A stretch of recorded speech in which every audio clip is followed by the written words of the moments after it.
everyone, welcome back. So today we will discuss chapter 4 of class 11 Polity NCERT. इसमें हमने first, second और third chapter जो है complete कर लिए हैं, वो आप जाके मेरी प्लेलिस्ट में देख सकते हैं, जिसमें हम लाइन टू लाइन कवर करते हैं। अगर आपको कोई डाउट हो, कोई क्वेरी हो तो आप मुझे कमेंट में पूछ सकते हैं, मैं आपको वहाँ पे रिप्लाई करके आपका आंसर दे दूँगी। और मेरे चैनल को सब्सक्राइब कर दीजिए, बेल आइकन को प्रेस कर दीजिए, जिससे कि जब भी मैं अपनी वीडियो अपलोड करूं तो आपको नोटिफिकेशन मिल जाए। ओके, सो लेट्स स्टार्ट है। एक्चुअली आज ना मेरी थोड़ी सी तबीयत ख़राब है, तो अगर मेरी वॉइस में कहीं पर कोई आवाज़ अजीब सी आए तो आप थोड़ा सा मैनेज कर लीजिएगा। ओके, सो लेट्स स्टार्ट है। Legislature, executive and judiciary are the three organs of government. So इसमें सबसे पहले मैं आपको ये बता दूं कि जो हमारा जो कंट्री में कैसे हमारा वर्क होता है, कैसे हम क्या क्या होता है, वो चीज़ें मैं आपको बता दूँ। क्या क्या देखिए, तीन चीज़ें होती हैं। फर्स्ट, एक हमारे एग्जीक्यूटिव होते हैं, एक हमारे लेजिस्लेटिव होते हैं, लेजिस्लेचर होता है, और एक हमारी जुडिशरी होता है। सो हमारे यहाँ पार्लियामेंट्री फॉर्म ऑफ गवर्नमेंट है। सो उसमें क्या होता है, ये जो तीनों होते हैं, ये तीनों सेपरेट होते हैं, लेकिन बिल्कुल प्रेसिडेंट के फॉर्म में सेपरेट होती है, लेकिन पार्लियामेंट्री फॉर्म में जो हमारे यहाँ फॉलो होता है, उसमें ये सब एक दूसरे के लिए अकाउंटेबल होते हैं। मतलब एक दूसरे को चेक और बैलेंस करते रहते हैं कि भाई ऐसा ना हो कि ये अपने मन की कर रहा हो, ये अपने मन की कर रहा हो, और ये अपने मन की कर रहा हो। सो इसलिए हमारे यहाँ ऐसे ही है कि हम उसको चेक एंड बैलेंस करते रहते हैं, हर एक की पावर को। एग्जीक्यूटिव क्या करता है, एग्जीक्यूटिव का वर्क होता है सबसे पहले लेजिस्लेचर जो होता है, वो उसका काम होता है कि वो पॉलिसीज़ को बनाता है, वो पॉलिसी बनाता है।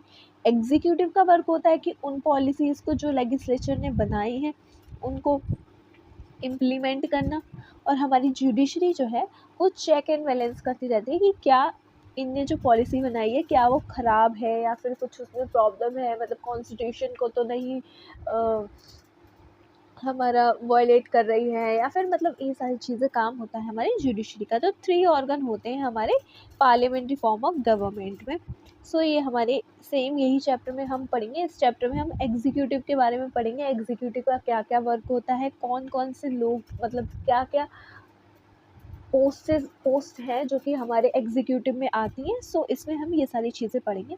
तो वही हमारा इंट्रोडक्शन में सेम वही लिखा है कि जो हमारा गवर्नमेंट है, उसके तीन ऑर्गन होते हैं, एक हमारा लेजिस्लेचर, एक executive and third is judiciary. और ये तीनों जो हैं वो साथ में गवर्नमेंट की फंक्शंस को जो है वो परफॉर्म करते हैं, जिससे कि हमारी कंट्री में जो कि है लॉ एंड ऑर्डर जो है वो बना रहे, और हमारा वेलफेयर होता है पर्सन्स का। The Constitution ensures that they work in coordination with each other and maintain a balance among themselves. So Constitution हमारा प्रोवाइड करता है कि ये जो तीनों ऑर्गन है, इन तीनों ऑर्गन्स में बैलेंस बना रहे, और वो एक दूसरे को कोऑर्डिनेट करते रहें, मतलब बैलेंस करते रहें, चेक करते रहें, कोई भी अपनी पावर का मिसयूज़ ना करे, पावर का, और ये सब चेक होती रहे। Okay, in a parliamentary system executive and legislature are interdependent. So मैंने अभी बताया था ना कि जो हमारी एग्जीक्यूटिव जो है हमारी पॉलिसी इम्प्लीमेंट करती है, वो पॉलिसी जो लेजिस्लेचर ने बनाई होती है। तो ये दोनों हमारे यहाँ इंटरडिपेंडेंट होते हैं, जो कि हमारे पार्लियामेंट्री फॉर्म ऑफ गवर्नमेंट में होता है। प्रेसिडेंशियल फॉर्म ऑफ गवर्नमेंट में ऐसा कुछ भी नहीं होता है। तो प्रेसिडेंशियल फॉर्म ऑफ गवर्नमेंट और पार्लियामेंट्री फॉर्म ऑफ गवर्नमेंट्स को हमारे आगे आने वाले चैप्टर्स में हमें पढ़ाया जाएगा। सो इसमें जो लेजिस्लेचर है वो कंट्रोल करता है एग्जीक्यूटिव को, और उसके इन टर्न्स में जो कि इस कंट्रोल्ड बाय एग्जीक्यूटिव, उसके टर्न में जो लेजिस्लेचर है उसको कंट्रोल करता है एग्जीक्यूटिव, मतलब इंटरडिपेंडेंट है। ये इसको चेक करता है, चेक एंड बैलेंस, ये इसको चेक एंड बैलेंस करता है। और इस चैप्टर में हम जो हमारा स्ट्रक्चर क्या है, कैसे क्या क्या कॉम्पोजिशन है, क्या क्या फंक्शन है हमारे एग्जीक्यूटिव ऑर्गन्स के, वो हम पढ़ेंगे। और ये चैप्टर हमें ये भी पढ़ाएगा कि कैसे हमारे रिसेंट टाइम्स में जो हमारी पॉलिटिकल प्रैक्टिस है वो कैसे अकर्ड हो रही है। इस चैप्टर को पढ़ने के बाद में हमें पता चल जाएगा कि पार्लियामेंट्री फॉर्म ऑफ गवर्नमेंट और प्रेसिडेंशियल फॉर्म ऑफ गवर्नमेंट्स में क्या क्या डिफरेंस होते हैं, और हमारे जो कॉन्स्टिट्यूशनल पोजीशन है उसमें प्रेसिडेंट ऑफ इंडिया क्या पोजीशन है, कैसे वर्क होता है, ये सारी चीज़ें हमें इसमें पता चल जाएगी। हमें कॉम्पोजिशन और फंक्शन पता चल जाएंगे काउंसिल ऑफ मिनिस्टर्स के और प्राइम मिनिस्टर के, ये सारी चीज़ें, ठीक है। और important functions of administrative machinery, और एडमिनिस्ट्रेटिव जो मशीनरी होती है सिविल सर्वेंट्स वगैरह जिसकी हम प्रिपरेशन कर रहे हैं, तो उसके बारे में भी हमें पता चल जाएगा कि ये सब कुछ क्या है। So first is what is an executive. So executive क्या होता है, जैसे कि हमारा स्कूल में जो है वो एडमिनिस्ट्रेशन होता है, उसका चार्ज किसके पास होता है, उस टाइप से हमारा एग्जीक्यूटिव होता है। जैसे कि सेम यहीं पे लिखा हुआ है, who is in charge of administration of our school.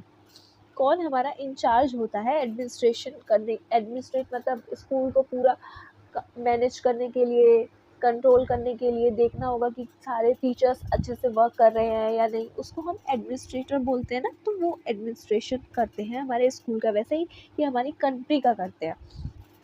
Who takes important decisions in a school और अ यूनिवर्सिटी। कौन इम्पॉर्टेंट डिसीजन लेता है हमारे स्कूल और यूनिवर्सिटीज़ में। In any organization, some office holder has to take decision and implement those decisions. We call this activity administration or management. So अब administration और management क्या होता है, वो होता है जो कि किसी भी ऑफिस में, किसी भी स्कूल में, कहीं पे भी जो हम उस जगह के, या फिर घर में ही देख लो कि कौन हमारे घर में क्या क्या डिसीज़न ले रहा है, कौन उनको इम्प्लीमेंट कर रहा है ऑफिस में या स्कूल्स में, कैसे कैसे ये सब वर्क करता है, उस चीज़ को हम एडमिनिस्ट्रेशन और मैनेजमेंट बोलते हैं। लेकिन हमारे जो एडमिनिस्ट्रेशन है उसको एक टॉप बॉडी चाहिए होती है जो हमारी पूरी पॉलिसीज़ को डिसाइड करे कि भाई करना। अब हमें ये तो पता है कि करना है, बट अगर हमारे ऊपर कोई होगा नहीं तो हमें कैसे पता चलेगा कि हमें आखिर करना क्या है। तो उसके लिए एक टॉप बॉडी होती है जो कि हमारी पॉलिसीज़ को जो है वो डिसाइड करती है, और जो बिग डिसीजंस होते हैं वो लेती है, और उसके बाद में ये भी चेक करती है कि क्या हमने जो पॉलिसी इम्प्लीमेंट करी है, क्या वो जिन लोगों को जिस उसकी सुविधा मिलनी चाहिए थी, क्या वो उन लोगों को मिल रही है कि नहीं। तो सुपरवाइज का भी काम करती है। So same but administration required a body at the top that will take policy decisions or the big decisions and supervise and coordinate the routine administrative functions. ठीक है। You may have heard about executive of big companies. आपने बड़ी बड़ी कंपनियों के जो और banks और इंडस्ट्रीज़ हैं उनके एग्जीक्यूटिव के बारे में सुना ही होगा। Every formal group has a body of those who function as a chief administrator और executive of that organ. Her function की, हर बॉडी की एक ऐसी बॉडी हर एक ऑर्गेनाइजेशन की ऐसी एक बॉडी होती है जो फंक्शन परफॉर्म करती है उसके chief administrator, as a chief administrator और एग्जीक्यूटिव के फंक्शन करती है perform. Some office holder decide the policies and rules and regulation, and then some office holder implement those decisions in actual day-to-day functions of the organization. जो कुछ office holders होते हैं वो हमारे पॉलिसीज़ के रूल्स को और रेगुलेशंस को हमारे इम्प्लीमेंट करते हैं, मतलब किसी कोई बनाता है और कोई उसको इम्प्लीमेंट करता है, ऐसे हमारा वर्क करता है पूरा। सो कोई भी ऑर्गेनाइजेशन, तो फिर the word executive means he मतलब है भाई एग्जीक्यूट करता है, इम्प्लीमेंट करता है। A body of a person that look after the implementation of rules and regulation in a actual practice, जो इम्प्लीमेंट करती है रियल सेंस में कि हमारी जो रूल्स और रेगुलेशन है वो क्या अच्छे से प्रैक्टिस हो रहे हैं कि नहीं हो रहे हैं। In the case of government also, one body may take policy decisions and decide about rules and regulation while the other one would be in charge of implementing those rules. The organ of government that primarily looking after the function of implementation and administration is called the executive. So same ऐसे government में हमारी एक जो body होती है जो कि हमारा लेजिस्लेचर होता है वो हमारी पॉलिसी बनाता है, और जो हमारी एग्जीक्यूटिव होता है वो हमारी पॉलिसी को इम्प्लीमेंट करता है। सो जो हमारी पॉलिसीज़ को, हमारे रूल्स को जो भी इम्प्लीमेंट करता है वो हमारा फंक्शन होता है एग्जीक्यूटिव का, वो हमारे एग्जीक्यूटिव कहलाते हैं। तो हमारे जो एग्जीक्यूटिव के जो फंक्शंस हैं वो क्या होते हैं? Principal functions of executive what are, and these are: executive is the branch of government responsible for the implementation of law and policy adopted by the legislature. Legislature के द्वारा जो पॉलिसीज अडॉप्ट करी जाती हैं उनको इम्प्लीमेंट करना का काम होता है एग्जीक्यूटिव का। The executive is often involve in framing of policy, और कभी कभी पॉलिसी को फ्रेम करने में भी एग्जीक्यूटिव जो है वो इन्वॉल्व होते हैं। The official designation of executive vary from country to country, और जो हर उनकी जैसी डिज़ाइन होती है, मतलब किस टाइप से उनका स्ट्रक्चर होगा, कौन क्या परफॉर्म करेगा, क्या इसके नीचे कौन सी पोजीशन होगी या फिर ये होगा या नहीं, ये सारी हर कंट्री टू कंट्री पे बेसिस पर वेरिएशन है। इसमें हर कंट्री में अलग अलग होता है अपने हिसाब से। किसी कंट्रीज़ में क्या होता है, प्रेसिडेंट होता है, किसी कंट्री में अपने चांसलर होता है, किसी कंट्री में अपना प्राइम मिनिस्टर होता है। तो ये डिफरेंट ऐसे वर्क करता है हमारा। The executive branch is not just about president, prime minister and ministers. ये सिर्फ और सिर्फ इन तीनों के बारे में ही नहीं होती है, ये तीनों हमारे एडमिनिस्ट्रेटर वो एग्जीक्यूटिव नहीं होते हैं, बल्कि जो हमारे सिविल सर्वेंट होते हैं, ब्यूरोक्रेट्स होते हैं, वो हमारे परमानेंट एग्जीक्यूटिव होते हैं। क्योंकि ये वाले जो होते हैं ये तो भाई 5 साल में इलेक्शन होने के बाद में ये इनका दूसरा इलेक्शन होगा, फिर दूसरे इलेक्ट होंगे। सो ये तो 5 साल के लिए होते हैं, और जो हमारे सिविल सर्वेंट्स होते हैं वो तो एक बार एग्ज़ाम क्लियर करने के बाद में फिर जो बन जाते हैं वो हमारे परमानेंट होते हैं। अपनी जब उनकी रिटायरमेंट होगी तभी रिटायर होंगे। While the head of government and their minister settled with the overall responsibility of government policy are together known as political executive। और जो कि मिनिस्टर्स होते हैं, प्राइम मिनिस्टर, मिनिस्टर्स, ये जो होते हैं ये सब एक दूसरे के कोऑर्डिनेशन में वर्क करते हैं, और ये रेस्पॉन्सिबल होते हैं गवर्नमेंट पॉलिसीज़ के लिए। पूरी जो गवर्नमेंट पॉलिसीज़ हैं उनको हम पॉलिटिकल एग्जीक्यूटिव कहते हैं, जो गवर्नमेंट की पॉलिसीज़ के लिए रेस्पॉन्सिबल होते हैं पूरी तरह से, और जो उन पॉलिसीज़ के लिए रेस्पॉन्सिबल हैं उनके डे टू डे एडमिनिस्ट्रेशन करने के लिए। मतलब दिन का ये इन्हें तो पॉलिसी बना दी, इम्प्लीमेंट करने का ही चक्कर है, और उसको एक्चुअल में जो देखता है डे टू डे बेसिस पर एडमिनिस्ट्रेट करता है वो हमारे परमानेंट एग्जीक्यूटिव्स होते हैं, वी जो कि हमारे सिविल सर्वेंट्स होते हैं वो होते हैं। ओके, सो अच्छा एक बात और, अगर आपको लग रहा है कि मैं आपको बहुत धीरे धीरे से समझा रही हूँ तो आप क्या करें, आप यूट्यूब में ये फंक्शन है कि आप 2x की स्पीड भी कर सकते हैं, 1.75 की स्पीड भी कर सकते हैं, और अगर लग रहा है कि धीरे धीरे पढ़ा रही हूँ, तेज पढ़ा रही हूँ, तो आप उसको धीरे धीरे भी कर सकते हैं। तो हमारे पास जब इतनी फैसिलिटीज़ है तो हम उनका यूज़ कर ही सकते हैं। सो और मेरे चैनल को सब्सक्राइब कर दीजिए, वरना मैं मोटिवेशन कहाँ से लेके आऊँगी वीडियोस बनाने की। जब आप सब्सक्राइब करेंगे, फीडबैक देंगे, मुझे कमेंट में बताएंगे, लाइक करेंगे, तभी तो मुझे पता चलेगा कि भाई मैं सही डायरेक्शन में जा रही हूँ कि नहीं है, मेरा पढ़ाया हुआ आपको समझ में आ रहा है या नहीं। अगर कुछ आपको मेरा पढ़ाया हुआ समझ में ही नहीं आया तो मेरा इतनी मेहनत करने का क्या ही फ़ायदा। देखिए मेरा गला भी ख़राब है, उसके बाद मैं आपको कोशिश कर रही हूँ कि आपका टाइम टू टाइम कवर हो जाए, लाइन टू लाइन आप अच्छे से कवर कर लें। सो इतना तो फेवर दे ही सकते हैं आप। Okay, so what is our next topic is what are the different types of executive। अब different types of executive क्या होते हैं? Every country may not have the same type of executive। सबके अलग अलग टाइप के एग्जीक्यूटिव होते हैं, ये नहीं किसी के यहाँ कि सबका सेम हो जाए। अपने यहाँ प्रेसिडेंट है, कहीं जैसे कि कहीं प्रेसिडेंट होता है, कहीं प्राइम मिनिस्टर होता है। अपने यहाँ तो दोनों ही हैं, कहीं प्राइम मिनिस्टर होता है, कहीं एग्जीक्यूटिव होता है, और कहीं कहीं पे जैसे कि अपना क्वीन होती है या फिर किंग होते हैं, ये सारे अलग अलग उसका हेड होता है। So you may have heard about the president of USA and queen of England. So हमने सुना होगा प्रेसिडेंट हैं जो यूएस के और जो हमारी क्वीन ऑफ इंग्लैंड है, इन सब के बारे में हमने सुना ही होगा। लेकिन जो हमारी प्रेसिडेंट ऑफ यूएस का, जो यूएस के जो प्रेसिडेंट है उनका जो वर्क है वो हमारे इंडियन प्रेसिडेंट के वर्क से और पावर से बहुत ज़्यादा डिफरेंट है। Similarly, the power of Queen of England are different from the power of king of Bhutan. So इन दोनों का, भूटान के किंग का और क्वीन ऑफ इंग्लैंड के पावर में भी बहुत ज़्यादा डिफरेंट है। और इंडिया और फ्रांस के जो हैं वो दोनों में ही प्राइम मिनिस्टर हैं, बट उनके रोल में भी बहुत ज़्यादा डिफरेंस देखने को मिल जाते हैं। सो ऐसा क्यों है, क्यों ये सब देखने, भैया है तो वो भी प्रेसिडेंट, वो भी प्राइम मिनिस्टर हैं, वो भी किंग है, वो भी क्वीन है, तो ये सारे डिफरेंसेस हमें क्यों दिखते हैं? उसका आंसर है कि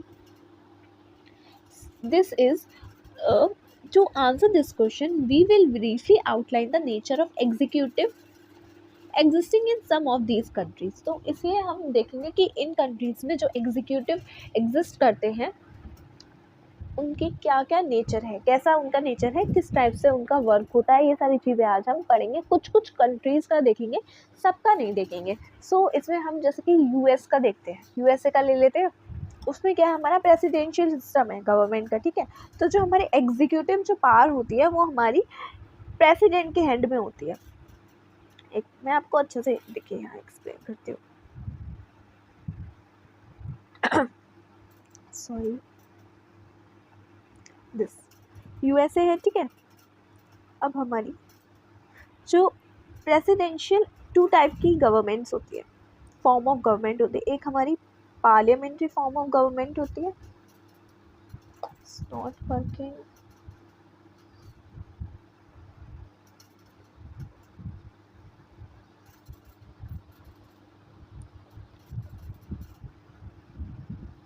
एक हमारी पार्लियामेंट्री फॉर्म ऑफ गवर्नमेंट होती है और एक हमारी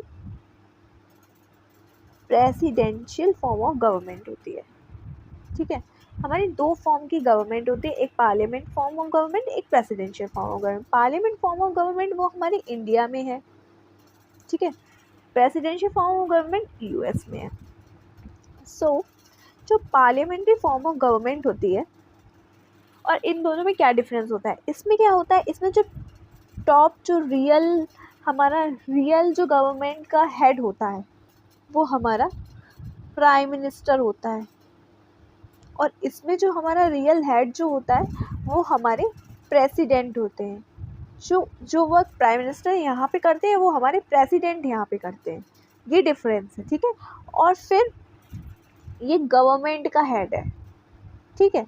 लेकिन और हमारे जो ये रियल हेड है, और जो हमारे कॉन्स्टिट्यूशन के अकॉर्डिंग जो हमारा हेड है वो हमारे प्रेसिडेंट हैं, ये टॉप पर आते हैं। लेकिन ये मैंने इंटरचेंज कर दिया, ये प्रेसिडेंट हमारे यहाँ टॉप पोजीशन पे आते हैं, उसके बाद हमारे प्राइम मिनिस्टर आते हैं, प्रेसिडेंट के बाद हमारे वाइस प्रेसिडेंट आते हैं, फिर प्राइम मिनिस्टर आते हैं। सो हमारे टॉप पे आते हैं प्रेसिडेंट। लेकिन जो यहाँ के जो प्रेसिडेंट हैं उनका वर्क डिफरेंट होता है यूएस के प्रेसिडेंट का। ये हम फॉर्म ऑफ गवर्नमेंट से पढ़ते हैं कि हमारा पार्लियामेंट्री फॉर्म ऑफ गवर्नमेंट, ये हमारा प्रेसिडेंशियल फॉर्म है। तो इन दोनों का जो वर्क होता है वो हमारा डिफरेंट होता है, ठीक है। सो और यहाँ पे भी 3 ऑर्गन होते हैं, एक हमारे एग्जीक्यूटिव हो गया, एक हमारा लेजिस्लेचर हो गया, एक हमारा जुडिशरी हो गया। यहाँ पे भी सेम होते हैं, बट क्या होता है कि यहाँ पे जो हमारे लेजिस्लेचर और एग्जीक्यूटिव होते हैं ये इंटरडिपेंडेंट होते हैं। ये इन दोनों को अकाउंटेबल होते हैं, एक दूसरे के चेक करते रहते हैं। ये पॉलिसी बनाते हैं, ये पॉलिसी इम्प्लीमेंट करते हैं, ये उनको चेक करती है। और इसमें क्या होता है, ये तीनों ऑर्गन ही हैं वो अलग अलग होते हैं भाई।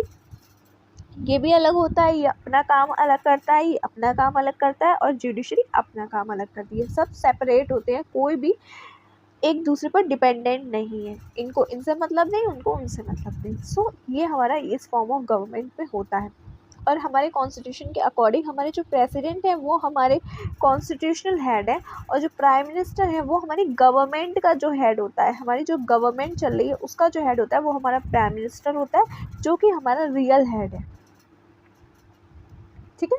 सो ये ऐसे होता है। अभी हम आगे और अच्छे से पढ़ लेंगे, अगर आपको समझ में नहीं आ रहा है तो तो US has a presidential system, executive power are in hands of president, तो प्रेसिडेंट के हाथ में होती है वहाँ पे जो एग्जीक्यूटिव पावर होती है। और जो हमारा कनाडा है उसमें जो है हमारा पार्लियामेंट्री डेमोक्रेसी है with a constitutional monarch where queen Elizabeth second is the former chief of state and prime minister is head of power. So इसमें क्या होता है, कनाडा में हमारा पार्लियामेंट्री डेमोक्रेसी है, उसमें जो क्वीन ऑफ एलिजाबेथ सेकेंड है वो वहाँ की कॉन्स्टिट्यूशनल मोनार्क है, जो कि हमारा यहाँ पे जैसे मान लो हमारा प्रेसिडेंट हो गया, उनकी पोजीशन इनके इक्वल है एक टाइप से, ऐसा कह सकते हैं। और जो हमारी प्राइम मिनिस्टर है वो हमारी हेड ऑफ गवर्नमेंट होते हैं, वो हमारे यहाँ जैसा होता है ना हेड ऑफ गवर्नमेंट, उस टाइप से उनकी पोजीशन इक्वल है। और फ्रांस में क्या है, इसमें दोनों है भाई, president and prime minister are part of semi presidential system. इसमें क्या है, हमारा सेमी प्रेसिडेंशियल सिस्टम है। The president appoints the prime minister as well as minister but can not dismiss them as they are responsible to the parliament. But क्या कहते हैं, president जो है हमारा अपॉइंट करता है गवर्नमेंट को, प्राइम मिनिस्टर को, लेकिन उनको डिसमिस नहीं कर सकता है, ठीक है। और वो पार्लियामेंट के रेस्पॉन्सिबल होते हैं। जैसे अपने यहाँ भी प्रेसिडेंट जो है अपना अपॉइंट करता है और अपने यहाँ भाई वो कर सकता है। Japan has a parliamentary system with the emperor as the head of state. Japan में जो हमारे पार्लियामेंट्री सिस्टम है जिसमें एम्परर जो है हेड है और जो हमारे प्राइम मिनिस्टर जो है वो हमारे गवर्नमेंट के हेड है। सो इटली में हमारा पार्लियामेंट्री सिस्टम है जिसमें प्रेसिडेंट जो हमारे वो फॉर्मल हेड ऑफ स्टेट है और जो प्राइम मिनिस्टर है वो हमारे गवर्नमेंट के हेड हैं। रशिया में हमारा सेमी प्रेसिडेंट्री सिस्टम है जहाँ पे प्रेसिडेंट जो हमारे हैं वो हमारे हेड ऑफ स्टेट है एंड प्राइम मिनिस्टर जो है वो वहाँ पे अपॉइंट करे जाते हैं प्रेसिडेंट के द्वारा, जो हमारे हेड ऑफ गवर्नमेंट है। सेम वही हो रहा है पार्लियामेंट्री फॉर्म में, एक ऊपर का इंसान होता है जो कि या फिर तो मोनार्क हो सकता है या फिर वो हमारा प्रेसिडेंट हो सकता है। मतलब ऊपर का जो कॉन्स्टिट्यूशन हेड होता है वो भी टू टाइप से डिवाइड होता है, एक जो हम वोट दे के करते हैं और एक जो हमारे किंग क्वीन हो गए वो लोग होते हैं। तो ये हमारा ऊपर वाला पार्ट हो गया रियल वाला पार्ट वाला हेड वाला, और दूसरे हमारे जो आते हैं वो हेड ऑफ गवर्नमेंट, जो गवर्नमेंट के हेड होते हैं वो हमारे प्राइम मिनिस्टर हो जाते हैं। So, Germany has a parliamentary system in which president is the ceremonial head of state and the chancellor is the head of government. Chancellor जो होते हैं वो head of government, president है वो हमारे ceremonial head है। In presidential system, president is the head of state as well as head of government. Presidential system में क्या होता है, जो हमारा president होता है वही हमारा head of state होता है और वही हमारा head of government होता है। इसमें क्या पार्लियामेंट्री में क्या हो रहा था कि उसमें एक दूसरा बंदा जो है वो head of स्टेट है और एक पहला बंदा जो है हेड ऑफ स्टेट है और जो दूसरा बंदा है वो हेड ऑफ गवर्नमेंट है। इसमें क्या होता है, दोनों एक ही होते हैं। इन this system the office of president is very powerful but in theory and practice, theory और प्रैक्टिस में, बोथ इन थ्योरी और प्रैक्टिस में, मतलब अप्लाई करने में उसको और रियल में लिखा हुआ जो है उसमें दोनों ही बहुत ज़्यादा पावरफुल होते हैं। और हमारे यहाँ क्या है भाई, पावर तो है प्रेसिडेंट के पास में, लेकिन ज़्यादा पावरफुल क्या है, हमारा हेड ऑफ गवर्नमेंट जो कि हमारे प्राइम मिनिस्टर होते हैं। कॉन्स्टिट्यूशन के अकॉर्डिंग हमारा प्रेसिडेंट है, उनके पास पूरी पावर है, बट रियल हमारा एग्जीक्यूटिव कौन है, वो हमारे प्राइम मिनिस्टर हैं। Countries with such a system include the, और इस टाइप का जो प्रेसिडेंशियल सिस्टम है वो हमारी कौन कौन सी कंट्री में है, यूएस में है, ब्राज़ील में है, और ऑल नेशंस हैं जो हमारे लैटिन अमेरिका के उन स्टेट्स में, कंट्रीज़ में ये इस टाइप के सिस्टम्स हैं। तो हमारा अब types of executive system based on the principle of collective leadership. Collective leadership मतलब एक दूसरे के रेस्पॉन्सिबल होते हैं वो लोग, और दूसरे जो होते हैं वो हमारे इंडिविजुअल होते हैं, मतलब जब उनका कुछ इफेक्ट ही नहीं होगा, एक दूसरे को डिपेंडेंट ही नहीं होंगे एक दूसरे के, तो उसका क्या ही उनको कलेक्टिवली कैसे ही वर्क करेंगे। ये दो लोग साथ में काम करते हैं, साथ में डूबते हैं, और ये लोग जो है वो एक दूसरे पे इंटरडिपेंडेंट नहीं होते। सो हमारा ये भी होता है जो कलेक्टिवली रेस्पॉन्सिबल होते हैं वो भी टू टाइप से होते हैं, एक हमारा पार्लियामेंट्री और एक हमारा सेमी प्रेसिडेंशियल सिस्टम। सो पार्लियामेंट्री वाले में क्या होता है, जो हेड ऑफ गवर्नमेंट होता है वो हमारा प्राइम मिनिस्टर होता है, और जो हमारा इसमें जो हमारा leader of majority party in legislature, जो हमारा ये जो होता है ना, ये प्राइम मिनिस्टर जो हमारा हेड ऑफ गवर्नमेंट होता है वो हमारे जो लेजिस्लेचर में जिसके पास में ज़्यादा मेजोरिटी है उस पार्टी का जो लीडर होता है, जैसे कि हमारे यहाँ मोदी जी है, ठीक है, नरेंद्र मोदी है अपने यहाँ पे, वैसे ही हमारे यहाँ पर प्राइम मिनिस्टर है, और he is accountable to the legislature, और ये हमारे जो लेजिस्लेचर है उसके लिए अकाउंटेबल होता है, ठीक है। और ये हमारे स्टेट का द हेड ऑफ स्टेट में भी, और जो हमारे हेड ऑफ स्टेट, अभी मैंने आपको बताया हेड ऑफ स्टेट जो होते हैं वो हमारे दो टाइप के होते हैं, एक हमारा मोनार्क होता है और एक हमारा प्रेसिडेंट होता है। मोनार्क जो होता है वो हमारा कॉन्स्टिट्यूशनल मोनार्क होता है, मतलब वो टाइप्स राजा महाराजा टाइप्स, और जो हमारा ये जो प्रेसिडेंट होता है ये हमारा पार्लियामेंट्री रिपब्लिक में होता है, जो हमारे यहाँ है, जिसको हम इलेक्ट करते हैं, और इन दोनों को हम क्या बोलते हैं, सेरेमोनियल एग्जीक्यूटिव, ठीक है। सो दो टाइप के होते हैं, एक क्या था हमारा प्रेसिडेंट थे और एक हमारे क्या थे प्राइम मिनिस्टर थे। प्रेसिडेंट जो है हमारे वो हेड ऑफ स्टेट है, और जो हमारे प्राइम मिनिस्टर हैं वो हमारे हेड ऑफ, प्राइम मिनिस्टर कौन थे, हमारे हेड ऑफ गवर्नमेंट। सो हमारा ये था पार्लियामेंट्री फॉर्म ऑफ गवर्नमेंट। अब हमारा semi presidential form of government system क्या है।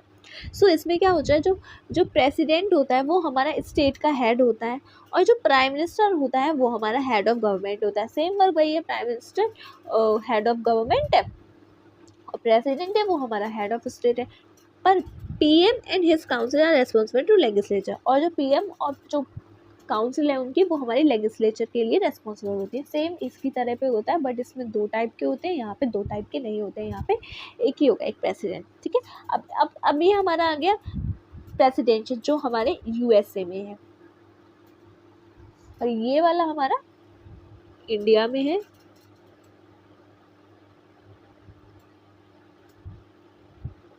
और ये वाला हमारा रशिया में है, ठीक है। सो हम कंट्री के अकॉर्डिंग पढ़ेंगे तो हमें ज़्यादा अच्छे से समझ में आएगा। सो प्रेसिडेंशियल वाले में क्या होता है, प्रेसिडेंट जो है वो हमारा हेड होता है, वही हमारा हेड ऑफ स्टेट भी होता है, और वही हमारा हेड ऑफ गवर्नमेंट भी होता है। जो ये है ये डायरेक्टली इलेक्टेड होता है, मतलब लोग वोट देते हैं और तब जाके ये इलेक्ट होता है। इलेक्शंस वाला चैप्टर हमने लास्ट चैप्टर पढ़ाई है, उसमें जाके आप देख सकते हैं अगर आपको इलेक्शन वाले से नहीं पता है कैसे इलेक्ट होते हैं, क्या क्या फंक्शन होते हैं, ये सारी चीज़ें, कौन इलेक्ट करता है, क्या प्रोसेस होती है, क्या मेथड होता है, ये कौन डिसाइड करता है, ये सब हमने लास्ट चैप्टर में अपने देखा है। और ये अकाउंटेबल नहीं होता है हमारे लेजिस्लेचर के, मतलब जो होता है हमारा, इसमें क्या होता है, जो हमारे प्राइम मिनिस्टर है, अगर हमारी लेजिस्लेचर में उनकी मेजॉरिटी नहीं रही, और अगर जो हमारे मिनिस्टर्स हैं उनने नहीं चाहा कि ये हमारी पार्टी उसमें रहे, तो वो क्या करते हैं, हमारा नो कॉन्फिडेंस मोशन होता है एक टाइप का, वो होता है, जिसकी बाद में अगर उनकी मेजॉरिटी वो अपनी नहीं कर पाए पूरी, तो उनको गवर्नमेंट जो है वो हमारी गवर्नमेंट ख़त्म हो जाती है, उनकी वो पार उनकी ख़त्म हो जाती है। सो ऐसा इसमें नहीं है, इसमें वो अगर एक बार प्रेसिडेंट बन गया तो वो 5 साल तक रहेगा ही प्रेसिडेंट, और पार्लियामेंट्री फॉर्म में कि अगर चाहते हैं वो लोग तो वो लोग एक दूसरे को हटाने की कोशिश करते रहते हैं, ठीक है। तो ये हमारा श्रीलंका का प्रेसिडेंशियल एग्जीक्यूटिव, ये आप पढ़ लेंगे एक बार, आपको अच्छे से समझ में आ जाएगा। In a parliamentary system the prime minister is the head of government. Parliamentary system में prime minister head of government होता है। Mostly parliamentary system have a president और a monarch who is the normal head of state. Same thing वही है कि mostly parliamentary system में एक तो प्रेसिडेंट होता है और दूसरा जो हमारा होता है एक मोनार्क होता है। ये जो है primarily ceremonial and prime minister along with the cabinet wealth effective power, और प्राइम मिनिस्टर के पास पूरी कैबिनेट के पास हमारे जो काउंसिल ऑफ मिनिस्टर्स हैं वो हमारे पीएम प्लस पूरा काउंसिल ऑफ मिनिस्टर, ये पूरा हमारा पॉलिटिकल हो गया, ठीक है। So countries with such system include, और इस टाइप का जो सिस्टम है वो कहाँ कहाँ पे है, वो हमारे जर्मनी में है, इटली में है, जापान में है, यूनाइटेड किंगडम में है, और पोर्चुगल में भी इस टाइप का सिस्टम है। और हमारा सेमी प्रेसिडेंशियल सिस्टम में क्या होता है, इसमें दोनों ही होते हैं, प्रेसिडेंट भी होता है, प्राइम मिनिस्टर होता है, but unlike the parliamentary system the president move possesses significant to day power. But जैसे पार्लियामेंट्री सिस्टम में होता है वैसा हमारा जो प्रेसिडेंट होता है वो डे टू डे पावर जो है वो उसमें पोजेस नहीं करता है, ठीक है, ये डिफरेंस है इनमें।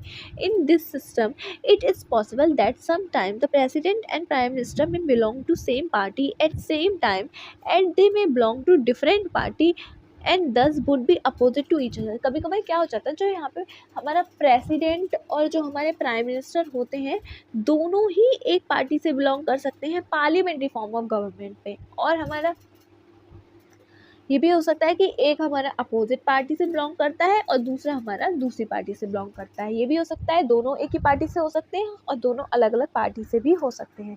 कंट्रीज में सच अ सिस्टम इंक्लूड, इस टाइप की जो कंट्रीज़ हैं वो कौन कौन से सिस्टम इंक्लूड करती है, वो है हमारी फ्रेंच, रशिया और श्रीलंका एटेक्स्ट्रा। तो ये सारी कंट्रीज हैं।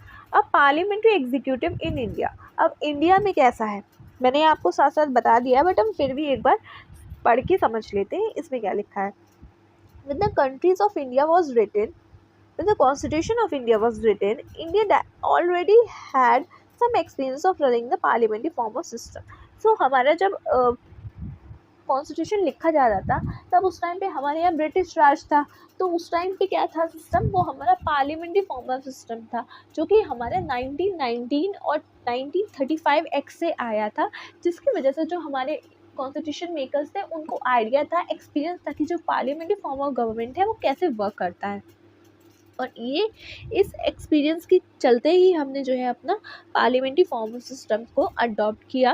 The executive can be effectively control by representatives of people, जो एग्जीक्यूटिव है वो रिप्रेजेंटेटिव्स ऑफ पीपल के द्वारा कंट्रोल करा जा सकता है, मतलब जो हमारा एग्जीक्यूटिव है वो लेजिस्लेचर के थ्रू कंट्रोल किया जा सकता है। The makers of Indian constitution wanted to ensure that government would be sensible to public expectation and would be responsible and accountable. तो हमारी जो गवर्नमेंट है, हमारे कॉन्स्टिट्यूशन मेकर ने ये चाहा कि जो हमारी गवर्नमेंट है वो पीपल्स के लिए अकाउंटेबल हो और एक सेंसिबल गवर्नमेंट हो, जो अपनी मर्जी की ना करे, मतलब वो एक ऐसा ना हो कि उसका मन करे वो कुछ भी करे, कोई कुछ उखाड़ ही नहीं सकता है, इस टाइप से ना हो। मतलब उनको रिस्पॉन्सिबल है वो कि भाई आपको अपने फ़ायदे का नहीं सोच रहा है, वेलफेयर के बारे में सोचना है हमारी कंट्री का, जिसके लिए एक दूसरे को इंटरडिपेंडेंट बनाया कि अगर एक गलती करे तो दूसरा उसको बोले कि आपकी ये गलती हुई है और आपको ये सुधारनी होगी। The other alternatives to the parliamentary executive for the presidential form of government, और दूसरा जो है वो हमारा प्रेसिडेंशियल फॉर्म ऑफ गवर्नमेंट होता है। For the presidential executive put much emphasis on the president as a chief executive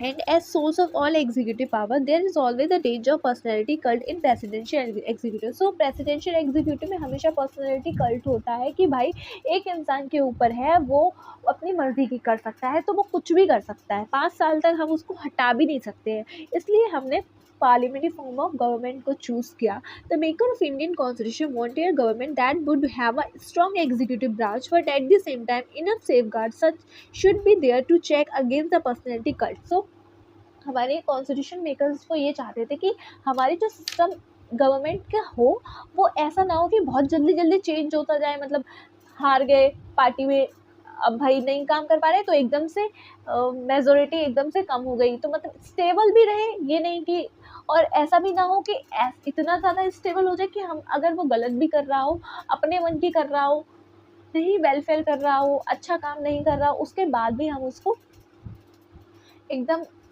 मतलब हमारा वो प्रेसिडेंट जो है वो बना रहे।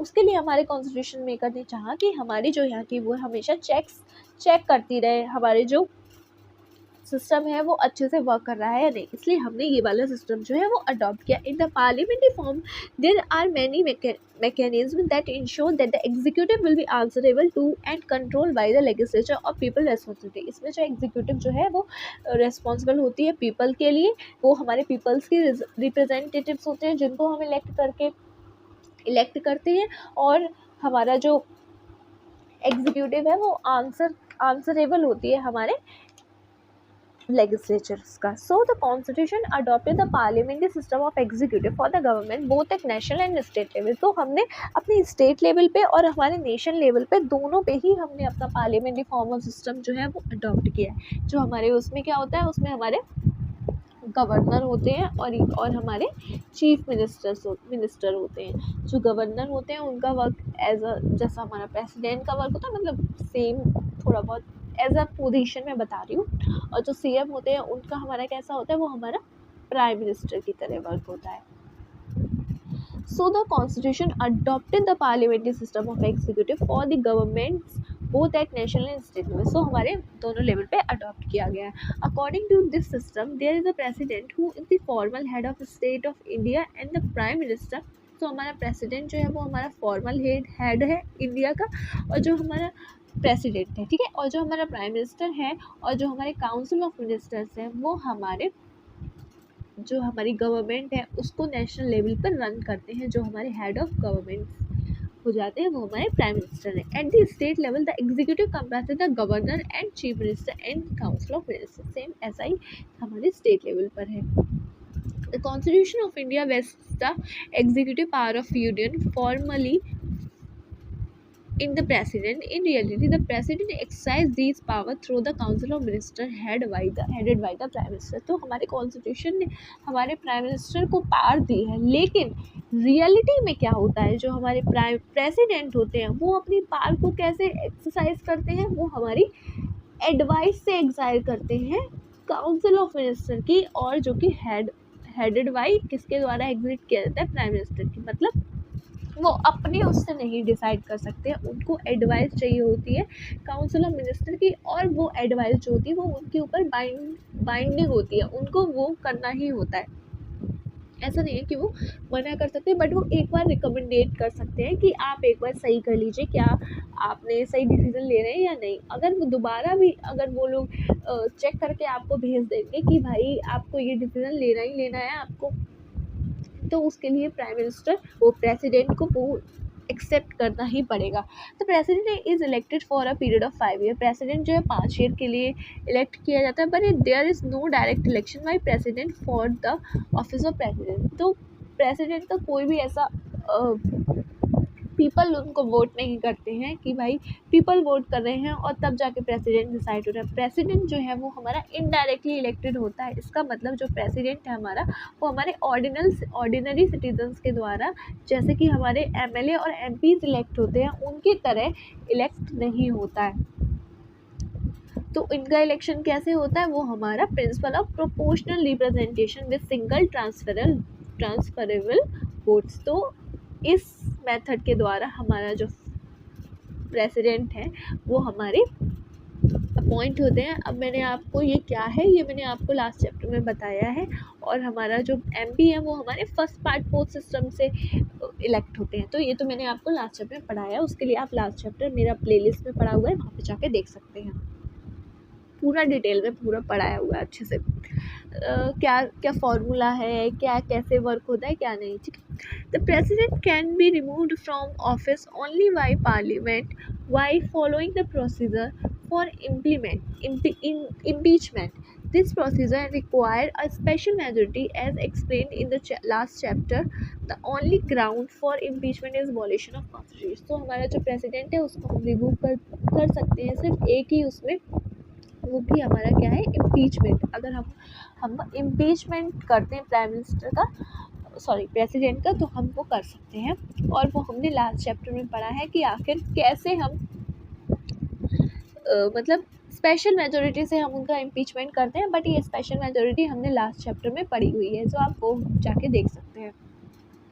और कौन से ग्राउंड पे तभी हम उनका इम्पीचमेंट कर सकते हैं, अगर वो हमारे कॉन्स्टिट्यूशन को वायलेट करें। अब कैसे कॉन्स्टिट्यूशन को वायलेट करेंगे, मतलब जो कॉन्स्टिट्यूशन में लिखा है उन्हें वो बात नहीं मानी। अब हमारे कॉन्स्टिट्यूशन में क्या लिखा है कि प्रेसिडेंट को जो है वो हमारे काउंसिल ऑफ मिनिस्टर की एडवाइस पे जो है काम करना है। अगर उनने वो एडवाइस को नहीं माना, उन्हें कह दिया भाई हम ये इम्प्लीमेंट नहीं करें, मैं ये इस पर साइन नहीं करूँगा, कोई भी डॉक्यूमेंट्स है लेजिस्लेचर ने उनको बना के दिया, उनने मना कर दिया मैं नहीं करूँगा, तो वो उसके लिए उसको माना जाएगा कॉन्स्टिट्यूशन, तो उसका वायलेशन, उसमें वो इम्पीचमेंट भी उन्हें किया जा सकता है। तो हमारा जो आर्टिकल 74(1) है उसमें क्या लिखा है, there shall be a council of minister with the prime minister at the head to aid and advise the president who shall in exercise of his power act in accordance with the such advice. So कि उनको president को prime minister की जो head है council of minister के,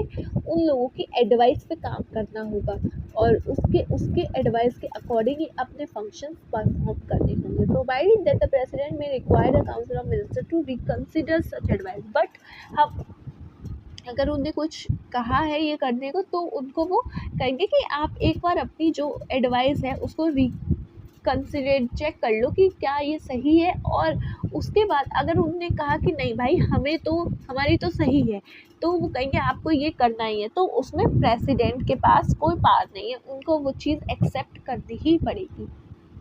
And the president shall act in accordance with the advice tendered after such reconsideration, और फिर उस एडवाइस के बाद में उनको वो उस एडवाइस के अकॉर्डिंग ही काम करना पड़ेगा।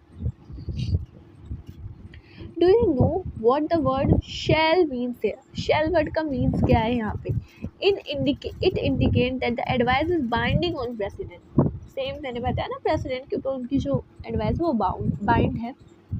In view of controversy about the scope of president power, a specific mention was made in the constitution by an amendment that the advice of council of ministers will be binding on president. By another amendment made later, it has decided that the president can ask council of ministers to reconsider it as well, but has to accept the reconsideration advice of the council of ministers. तो हमारा जो amendment हुआ था constitution में, उसमें कहा गया था कि जो प्रेसिडेंट है उनके लिए जो हमारे प्राइम मिनिस्टर की और काउंसिल ऑफ मिनिस्टर की जो एडवाइस है वो बाइंडिंग है। ये हमारा एक अमेंडमेंट के थ्रू, जो हमारा 42 अमेंडमेंट हुआ था उसके कॉन्स्टिट्यूशन अमेंडमेंट हुआ था उसके थ्रू ये बाइंडिंग कर दी गई थी।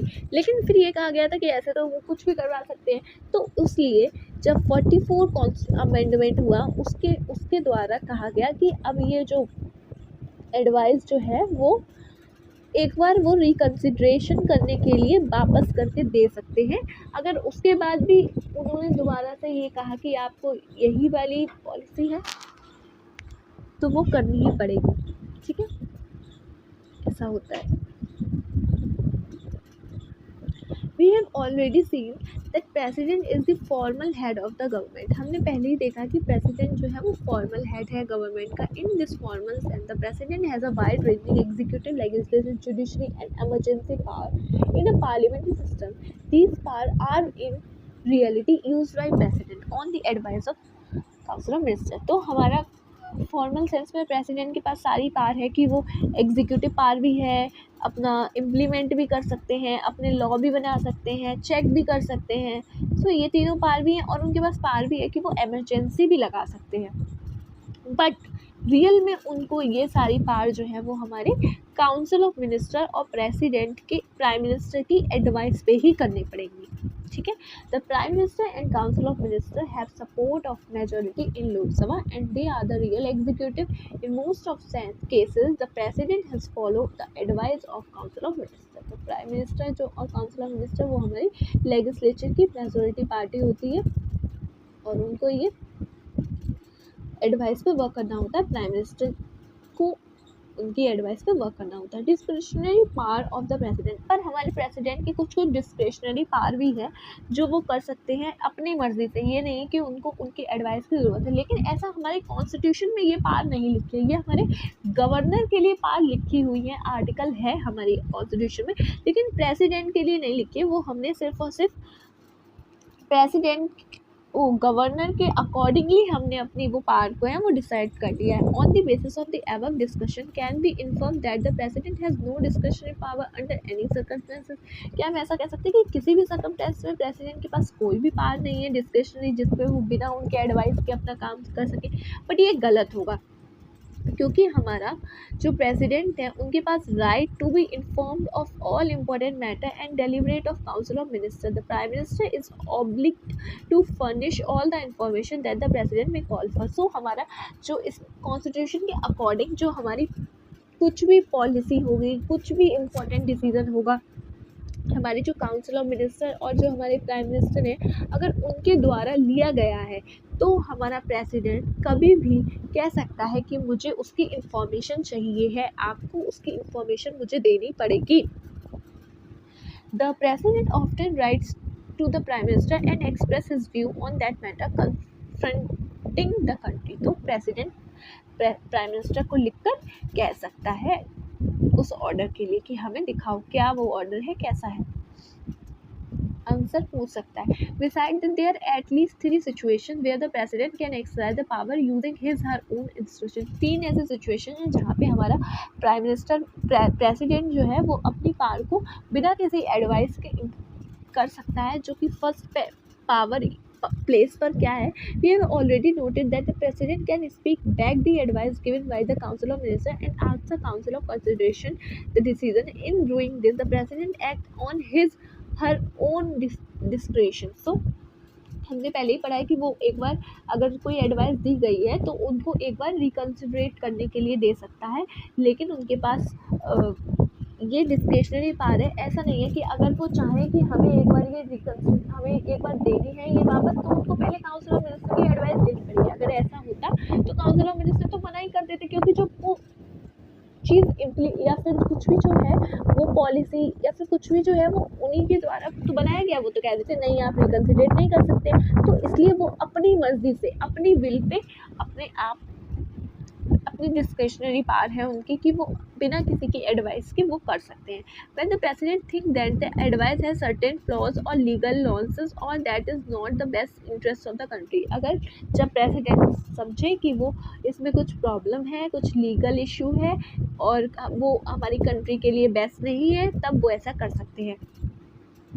Although the council can still send back the same advice and president would then bound by that advice, such request by the president to reconsider the decision would naturally carry a lot of weight। So this is one way in which the president can act in his own power। So उसको बाद में रिकन्सिडरेट करने के बाद में अगर same advice आ गई तो वो उसको बाउंड है वो प्रेसिडेंट हमारे कि वो उनको एक्सेप्ट करनी ही पड़ेगी।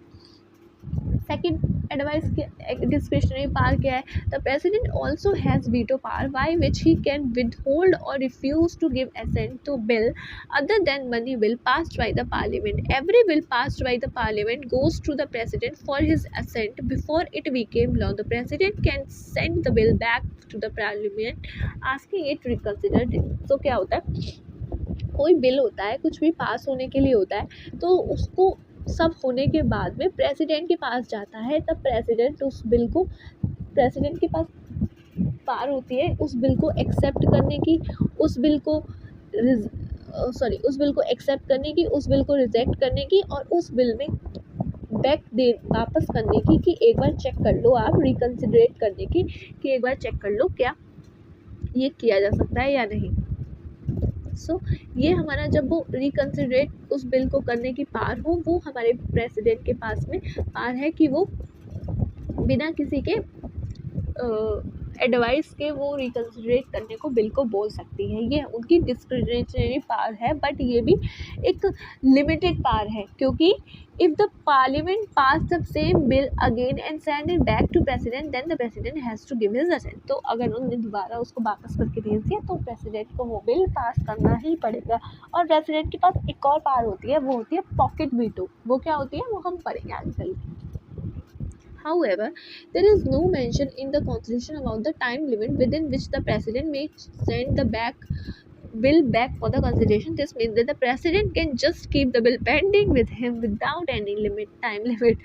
तो क्या है, हमारे कॉन्स्टिट्यूशन में ऐसा नहीं लिखा है कि आपको जो वो रिकन्सिडरेट करी हुई पावर है उसको आपको कितने टाइम में वापस कर, मतलब जो बिल उन्होंने दिया हुआ है वो कितने टाइम में आपको, अगर पूरा बताती हूँ, ठीक है। प्रेसिडेंट है और उनको काउंसिल ऑफ मिनिस्टर ने और प्राइम मिनिस्टर ने कोई बिल दिया कि इस पे साइन कर दो, तो प्रेसिडेंट ने क्या किया, उनने कहा कि नहीं भाई इसको एक बार आप दोबारा से चेक करो, इसमें मुझे गड़बड़ लग रही है, ऐसी इसमें गड़बड़ है, ये हमारी कंट्री के इंटरेस्ट के लिए अच्छा नहीं है, या फिर इसमें कोई लॉज का फ्लॉज है या फिर कुछ अच्छा नहीं है इसमें, ठीक है। उन्हें रिकन्सिडरेट करने के लिए वापस कर दिया। तो जब उन्होंने रिकन्सिडरेट के लिए वापस कर दिया तो जो हमारे काउंसिल ऑफ मिनिस्टर और प्राइम मिनिस्टर थे, उनने क्या किया, उनने बिना किसी उसके मतलब उनने कुछ भी अमेंड नहीं किया और वो लेके दोबारा से हमारे प्राइम मिनिस्टर को, प्रेसिडेंट को दे दिया कि अब तो वो बाउंड है उसको पास करने के लिए कि अब आपको ये करना ही होगा, अब आपको ये पास करना ही होगा। लेकिन अब हमारे कॉन्स्टिट्यूशन में तो कहीं भी ऐसी बात लिखी ही नहीं है कि आपको इतने टाइम में या फिर इतने मंथ में ये जो बिल आया है इसको क्या कहते हैं वो करना है, पास करना है। तो वो कभी अपने पास रख के कह बैठ सकते हैं और कह सकते हैं भाई मेरा जब मन होगा मैं तब पास करके दे दूंगा, पेंडिंग में बिल को रख सकते हैं, ऐसा वो कर सकते हैं। Gives the president an informer power to use the veto in a very effective manner, this is sometime refers to a pocket veto. और इस चीज़ को हम पॉकेट वीटो कहते हैं, मतलब अपनी पॉकेट में रखे हैं और भूल गए हैं कि हमारी पॉकेट में पैसे रखे हैं, हमें याद ही नहीं है कि हमारी पॉकेट में पैसे रखे हैं, ऐसा भी कर सकते हैं वो। ये अभी मैं आपको इसी पॉकेट वीटो के बारे में बता रही थी, तो ये हमारी पॉकेट वीटो है।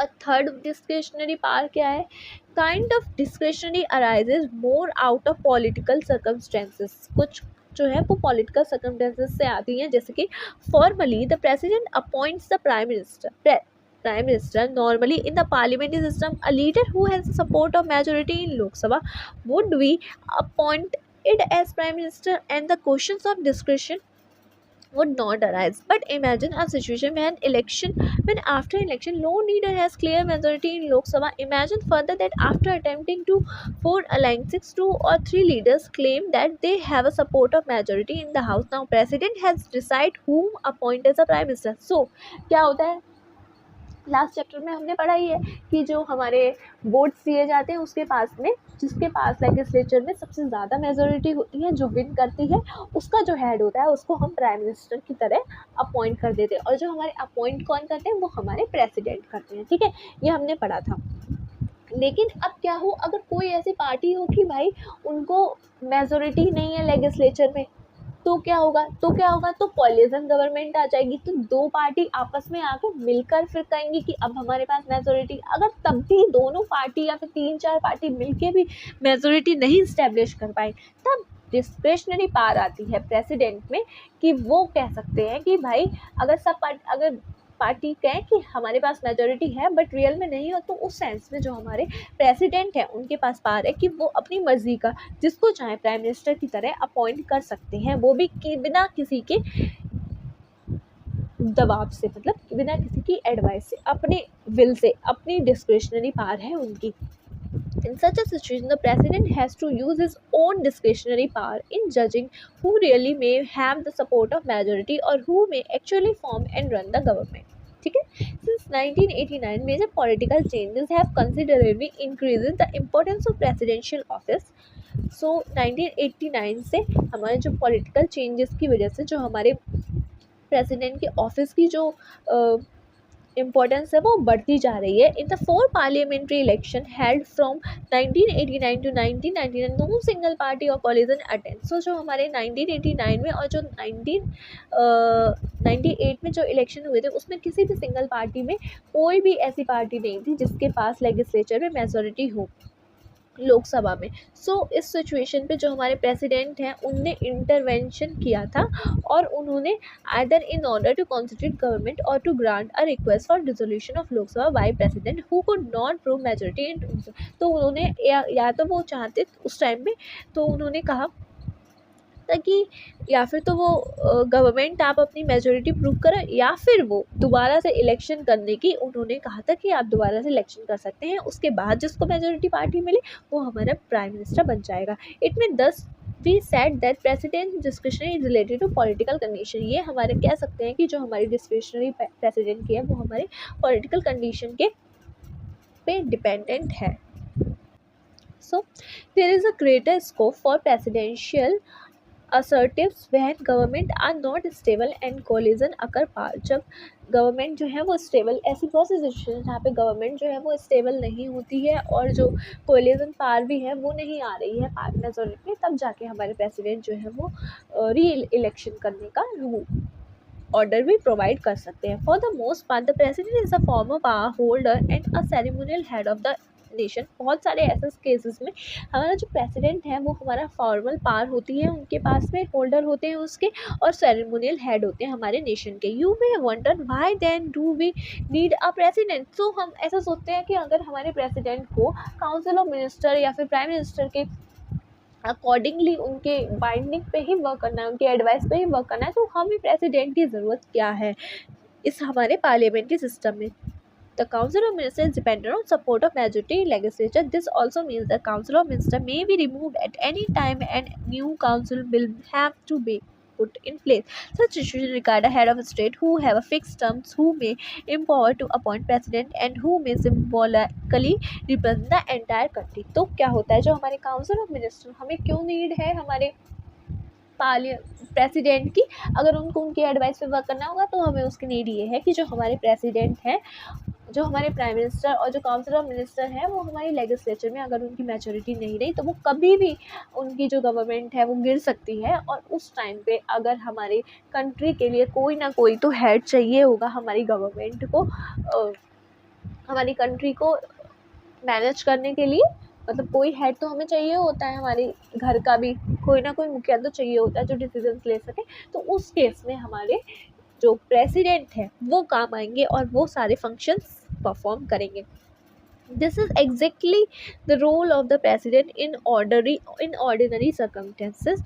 Besides, when no party has a clear majority, the president has an additional responsibility of making choice, appointing the president. और यही केस हमारा ऑर्डिनरी केस में आ जाता है, जब हमारे लेजिस्लेचर में लोकसभा में किसी के पास मेजोरिटी पार्टी नहीं होती है, तब हमारी जो गवर्नमेंट होती है, तब हमारे प्रेसिडेंट होते हैं वो अपॉइंट करते हैं प्राइम मिनिस्टर हमारी गवर्नमेंट को रन करने के लिए।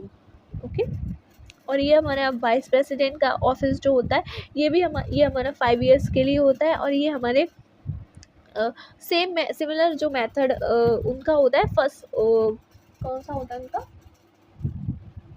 PR system with single transferor board, उसके ही द्वारा ये भी अपॉइंटेड होते हैं। और ये हमारे द ओनली डिफरेंस, और सिर्फ ये डिफरेंस होता है कि जो हमारे उनका एक प्रेसिडेंट को अपॉइंट करने के लिए एक हमारा वो बनाया जाता है इलेक्टोरल कॉलेज, तो उसके जो मेंबर्स होते हैं वो ही हमारे प्रेसिडेंट के लिए वोट करते हैं। बट इसमें क्या होता है, उसमें हमारे सारे इलेक्टेड मेंबर्स होते हैं। और इसमें क्या होता है, जो हमारे नॉमिनेटेड मेंबर होते हैं, जो हमारे नॉमिनेटेड मेंबर होते हैं वो भी पार्टिसिपेट कर सकते हैं, लेकिन जो हमारे मेंबर्स होते हैं स्टेट लेजिस्लेचर के वो पार्टिसिपेट नहीं करते हैं, वो हमारे इलेक्टोरल कॉलेज का पार्ट नहीं होते हैं, लेकिन हमारे प्रेसिडेंट के टाइम पे होते हैं। और वो कैसे होते हैं, प्रेसिडेंट के इलेक्शंस का कॉलेज कैसा होता है वो मैं अभी पूरा डिटेल में आगे चल के बताऊंगी।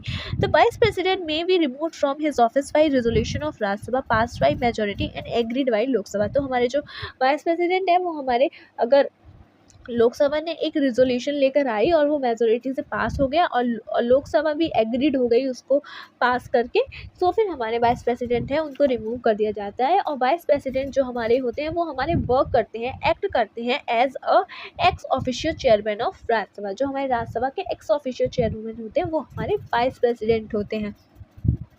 और जब हमारी प्रेसिडेंट पे अगर कोई कब वैकेंसी हो जाती है या फिर किसी रीज़न की वजह से उनका सीट जो है विकेट हो जाती है, जैसे कि रेजिग्नेशन दे देते हैं प्रेसिडेंट, हमारे रिमूव हो जाते हैं इम्पीचमेंट की वजह से, डेथ हो जाती है सडन डेथ, तब हमारे जो वाइस प्रेसिडेंट होते हैं वो हमारा एज अ प्रेसिडेंट काम करते हैं। बट वो सिर्फ 6 मंथ तक ही काम कर सकते हैं, उसके बाद में हमें प्रेसिडेंट के लिए इलेक्शन करवाने पड़ते हैं और तब जाके हमारे प्रेसिडेंट जो है वो इलेक्ट करते हैं। सो हमारे वाइस प्रेसिडेंट ने जो हमारे only until a new president is elected, तब तक ही वर्क कर सकते हैं जब तक हमारा नया प्रेसिडेंट जो है वो इलेक्टेड नहीं हो जाता है। The PD Zaidi acted as a president on the death of Fakhruddin Ali Ahmed until a new president was elect. तो हमारे ये जो वाइस प्रेसिडेंट थे इन्होंने एज अ प्रेसिडेंट वर्क किया था जब हमारे फारूकुद्दीन अली अहमद सर जो थे जिनकी डेथ हो गई थी, तब जाके हमारे उन्होंने किया था प्रेसिडेंट की तरह। अब हमारे prime minister and council of minister, अब हमारे प्राइम मिनिस्टर और काउंसिल ऑफ मिनिस्टर्स क्या होते हैं। सो मैंने अभी आपको बताया था कि जो हमारी एग्जीक्यूटिव बॉडी है उसमें कौन कौन से मेंबर्स होते हैं, उसमें हमारे प्रेसिडेंट आते हैं,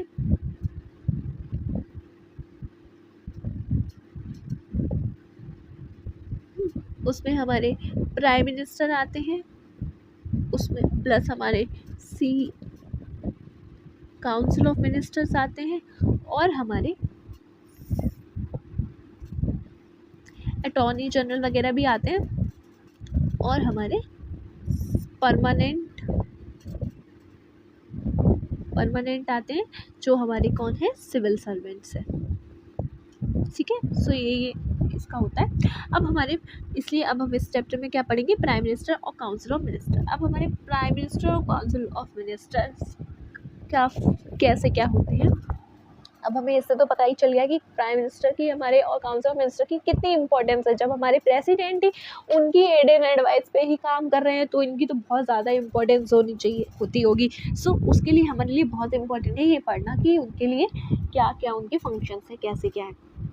No discussion of government or politics in India would normally take place without mention one office, that is Prime Minister of India. So अगर हम पॉलिटिक्स की बात करते हैं इंडिया में तो हमारा पॉलिटिक्स अधूरी है अगर हम प्राइम मिनिस्टर के ऑफिस के बारे में डिस्कस ना करें। Can you imagine why this is so? तो आप इमेजिन कर सकते हैं कि ऐसा क्यों है। We have already seen earlier in this chapter that the president exercises power only on the advice of council of minister. The council of minister is headed by prime minister. Therefore, as head of the council of minister, the prime minister became the most important functionary of the government in India. So हमने अभी last में बिल्कुल यही पढ़ा है कि उनको president को एड और एडवाइस पे काउंसिल ऑफ मिनिस्टर के काम करना पड़ता है। और जब काउंसिल ऑफ मिनिस्टर के हेड कौन होते हैं, प्राइम मिनिस्टर। तो प्राइम मिनिस्टर की एड और एडवाइस बहुत ज़रूरी है प्रेसिडेंट के लिए। इसलिए ऐसा है कि पॉलिटिक्स जो है अधूरी है हमारे प्राइम मिनिस्टर के बिना इंडिया में। इन the parliamentary form of executive it is essential that the prime minister has support of majority in the Lok Sabha. This support by the majority also make the prime minister very powerful. The moment this support of majority is lost, the prime minister may lose the office for many years. After independence, the Congress party had a majority in Lok Sabha, and this leader would become the prime minister. Since 1989, there was been many occasions when no party had majority in the Lok Sabha. So क्या होता है, जो हमारे prime minister होते हैं, मैंने अभी बताया कि उनको इलेक्शन के थ्रू रिप्रेजेंटेटिव्स बनते हैं, वो हमारे वोट्स, हम लोग उनको वोट करते हैं। तो अगर क्या होता है, अगर लोकसभा में लेजिस्लेचर में उनकी जो मेजोरिटी है वो नहीं रहती है तो हमारे जो प्राइम मिनिस्टर है उनको रिज़ाइन करना पड़ता है। ठीक है, और काउंसिल ऑफ मिनिस्टर्स को भी रिज़ाइन करना पड़ता है। और हमारी कांग्रेस जो पार्टी थी बहुत टाइम तक लोकसभा में उनकी जो मेजोरिटी थी वो रही, और जो 1989 के बाद में ऐसा टाइम आया जब हमारी कोई भी लोकसभा की पार्टी जो थी उसको हमारे लोकसभा में कोई भी ऐसी पार्टी नहीं थी जिसके पास मेजोरिटी थी। उस टाइम पे हमारे कोलिजन गवर्नमेंट आई थी, तब जाके उन्होंने अपनी उन कोलिजन 2-3 पार्टी एक साथ आई थी, उन्होंने मिलकर एक मेजोरिटी इस्टेब्लिश करी, तब उनमें से हमारे एक प्राइम मिनिस्टर बने थे। वो हुआ था 1989 के टाइम से। So various political parties have come together and form a coalition that has majority in house. In such situation, a leader who is accepted to most partner of the coalition became the prime minister. उनमें से जो माना गया वो हमारा prime minister बना coalition party में से। Formally, a leader who has the support of the majority is appointed by president as a prime minister. और जिसके पास support होता है मेजोरिटी पार्टी का, वो उस मेजोरिटी पार्टी से एक लीडर अपॉइंट होता है, वो हमारा प्रेसिडेंट अपॉइंट करते हैं उनको, और फिर हमारे वो प्राइम मिनिस्टर बन जाते हैं। The Prime Minister then decide who will the ministers in the Council of Ministers. The Prime Minister allocate rank and portfolio to minister depending upon the seniority and political importance. The minister are given the rank cabinet minister of state or deputy minister. So हमारे जो prime minister appoint होने के बाद वो decide करते हैं कि कौन कौन हमें अपनी काउंसिल ऑफ मिनिस्टर्स में रखना है और कौन से मिनिस्टर को कौन सा पोर्टफोलियो, कौन सी मिनिस्ट्री प्रोवाइड करनी है। जैसे कि किसको हमें अपनी एजुकेशन मिनिस्ट्री प्रोवाइड करनी है, किसको हमें अपनी अलग अलग टाइप की मिनिस्ट्री प्रोवाइड करनी है, टूरिज्म वगैरह ये सारी चीज़ें प्रोवाइड करनी है। तो उस हिसाब से हमारे जो कैबिनेट मिनिस्टर हैं वो हमारे कैबिनेट मिनिस्टर भी 3 टाइप के होते हैं, एक हमारे कैबिनेट मिनिस्टर, एक हमारे डिप्टी मिनिस्टर और एक और मिनिस्टर्स होते हैं। In same manner, chief minister of the state chosen minister from their own party coalition. The prime minister and all the minister have to member of the parliament. So same जैसे ही same हमारा CM जो है वो अपने state में work करता है.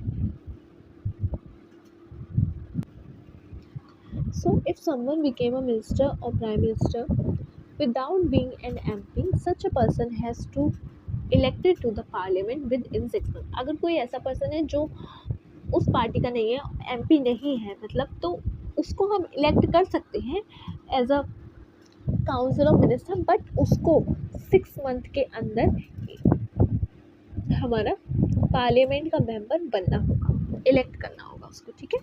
सो अब हमारे काउंसिल ऑफ मिनिस्टर्स का क्या साइज़ है उनका कि किस टाइम से है, कैसा क्या है, ये आप अपने आप पढ़ के भी अच्छे से समझ सकते हैं, जो कि मैं अभी आगे इसमें बता ही दूँगी. ये हमारा 91st अमेंडमेंट के बाद की बात है.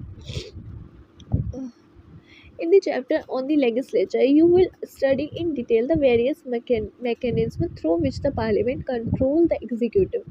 But remember that the most important feature of parliamentary executive is that executive is rooting under the control and supervision of legislature. तो हमने बहुत सारा उसमें पढ़ा है कि हमारा एग्जीक्यूटिव है वो हमारा स्टडी करता है, वो उसके पास ज़्यादा कंट्रोल पार्लियामेंट का कंट्रोल होता है, लेकिन जो हमारा एग्जीक्यूटिव होता है वो कंट्रोल, जो हमारा लेजिस्लेचर होता है वो हमारे एग्जीक्यूटिव को सुपरवाइज करता है और कंट्रोल करते हैं. क्योंकि अगर लेजिस्लेचर में हमारी उनकी मेजॉरिटी नहीं गई तो हमारे पीएम तो गए, रेजिग्नेशन उन्हें देना पड़ेगा.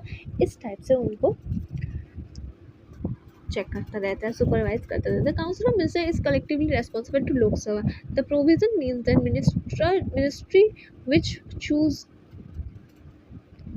confidence, which loses confidence of the Lok Sabha is obligated to resign. Same वही चीज़ कि अगर कोई काउंसिल ऑफ मिनिस्टर है वो कलेक्टिवली रेस्पॉन्सिबल है, एक दूसरे को सपोर्ट करके ही जीते हैं, अपने साथ उनको जीना है, मरना है.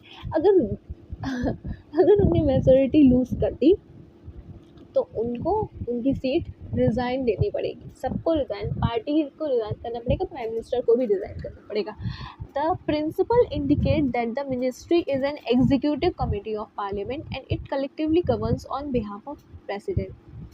मिनिस्ट्री जो है वो हमारी कलेक्टिवली गवर्न होती है और किसके behalf, on the behalf of parliament के बिहाफ पर. Collectively responsible is based on the principle of solidarity of the cabinet. In implies that a vote of no confidence even against single party lead to resignation to entire council of ministers. अगर एक party के लिए, अगर एक single party के लिए भी हमने council of minister no confidence motion जो है वो पास हो गया. नो कॉन्फिडेंस का मोशन का मतलब ये होता है कि जिसमें हमें प्रेसिडेंट बोलते हैं मेजॉरिटी पार्टी को, कि प्राइम मिनिस्टर को, कि आपको अपनी लोकसभा में मेजॉरिटी इस्टेब्लिश करनी है. बट अगर वो अपनी इस्टेब्लिश नहीं कर पाते हैं, सॉरी मैंने उल्टा बता दिया. नो कॉन्फिडेंस मोशन में ये होता है कि जो प्राइम मिनिस्टर प्रेसिडेंट बोलते हैं प्राइम मिनिस्टर को कि आपको अपनी मेजॉरिटी यहाँ पे दिखानी है, तो नो कॉन्फिडेंस आपको अपनी मेजॉरिटी शो करनी है. तो उसके लिए नो कॉन्फिडेंस का मतलब होता है कि वो कॉन्फिडेंस में नहीं है. तो अगर नो कॉन्फिडेंस मोशन पास हो जाता है, इसका मतलब ये है कि मेजॉरिटी जो है उनकी नहीं है. क्योंकि अगर आप मेरे मेंबर होंगे तो आप मुझे हटाने के लिए वोट ही नहीं करोगे. ये एक टाइप से हटाने का क्लॉज होता है. अगर अपोजिशन वाले लोग ज़्यादा होंगे तो वो चाहेंगे कि वो भाई हार जाए. तो नो कॉन्फिडेंस मोशन में अगर मेजॉरिटी में ज़्यादा लोग अपोजिट पार्टी के हों, मतलब जो नहीं चाहते हम रहे, अगर वो नो कॉन्फिडेंस मोशन पास हो जाता है तो जो हमारे प्राइम मिनिस्टर हैं उनको रिज़ाइन करना पड़ता है. Okay. Indicate that if a minister does not agree with the policy or decision of cabinet, he or she not either accept the decision or resign. It is binding on all ministers to pursue or agree to policy for which there is collectively responsible. Same thing, binding है उनके ऊपर कि वो collectively responsible, वरना उनको की seat चली जाएगी और सब गिर जाएंगे. So in India, the prime minister enjoy a preeminent place in the government. The council of minister cannot exist without the prime minister. तो council of minister है जो बिना prime minister के exist ही नहीं कर सकता है. The council comes into the existence only after the prime minister has taken the oath of office. So जैसे कि अभी मैंने बताया था, जो prime minister है उनके द्वारा फिर चूज़ उनकी ओथ अपॉइंट होने के द्वारा, उनकी ओथ होने के द्वारा जो कि हमारे प्रेसिडेंट के उनकी ओथ करते हैं, उसको करने के बाद में जो प्राइम मिनिस्टर होते हैं वो डिसाइड करते हैं हमारे काउंसिल ऑफ मिनिस्टर को। अगर हमारा प्राइम मिनिस्टर ही नहीं अपॉइंट हुआ है तो भाई उनको अपॉइंट भी कौन करेगा।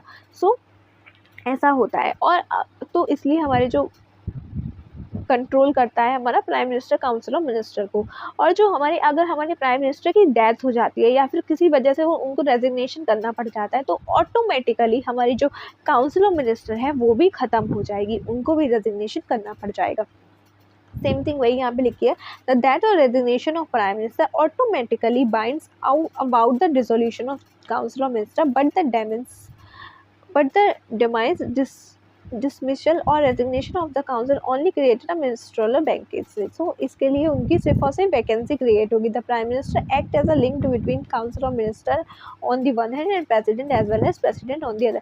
प्राइम मिनिस्टर जो है वो हमारा प्रेसिडेंट का और काउंसिल ऑफ मिनिस्टर के बीच का एक लिंक की तरह वर्क करता है। क्योंकि अगर प्राइम मिनिस्टर को कुछ भी चाहिए होता है, इंफॉर्मेशन वगैरह चाहिए होती है गवर्नमेंट के बारे में, क्या पॉलिसीज इंप्लीमेंट हो रही, प्रेसिडेंट को चाहिए होती तो वो प्राइम मिनिस्टर को बोलते हैं और प्राइम मिनिस्टर फिर जो है काउंसिल ऑफ मिनिस्टर से लेते हैं। और जब काउंसिल ऑफ मिनिस्टर को कुछ भी होता है, एडवाइस देनी होती है, कुछ भी होता है तो वो भी प्राइम मिनिस्टर के थ्रू एडवाइस देते हैं और प्राइम मिनिस्टर जो है वो हमारा प्रेसिडेंट को वो एडवाइस पास करता है। It is a role of Prime Minister which led P.T. Nehru to Pandit Jawaharlal Nehru to decide him as a linchpin of government. It is also the constitutional obligation of Prime Minister to communicate to the President all decisions of Council of Ministers related to administration of the affairs of union proposal for the legislature. तो उनको communicate करना पड़ता है, वो prime minister को communicate करना पड़ता है। तो इसलिए उनको क्या ये वाला जो लिंचपिन ऑफ गवर्नमेंट का उनको ऐसा डिस्क्राइब किया गया है कि उनको पूरा कम्युनिकेट करने के लिए प्रेसिडेंट को कम्युनिकेट करने के लिए हमारे प्राइम मिनिस्टर को ही करना पड़ता है। अगर कोई काउंसिल ऑफ मिनिस्टर चाहते हैं कुछ पॉलिसी वगैरह तो बिल असेंड करने के लिए सब कुछ उनके लिए कम्युनिकेशन जो करते हैं वो हमारे प्राइम मिनिस्टर के थ्रू होता है।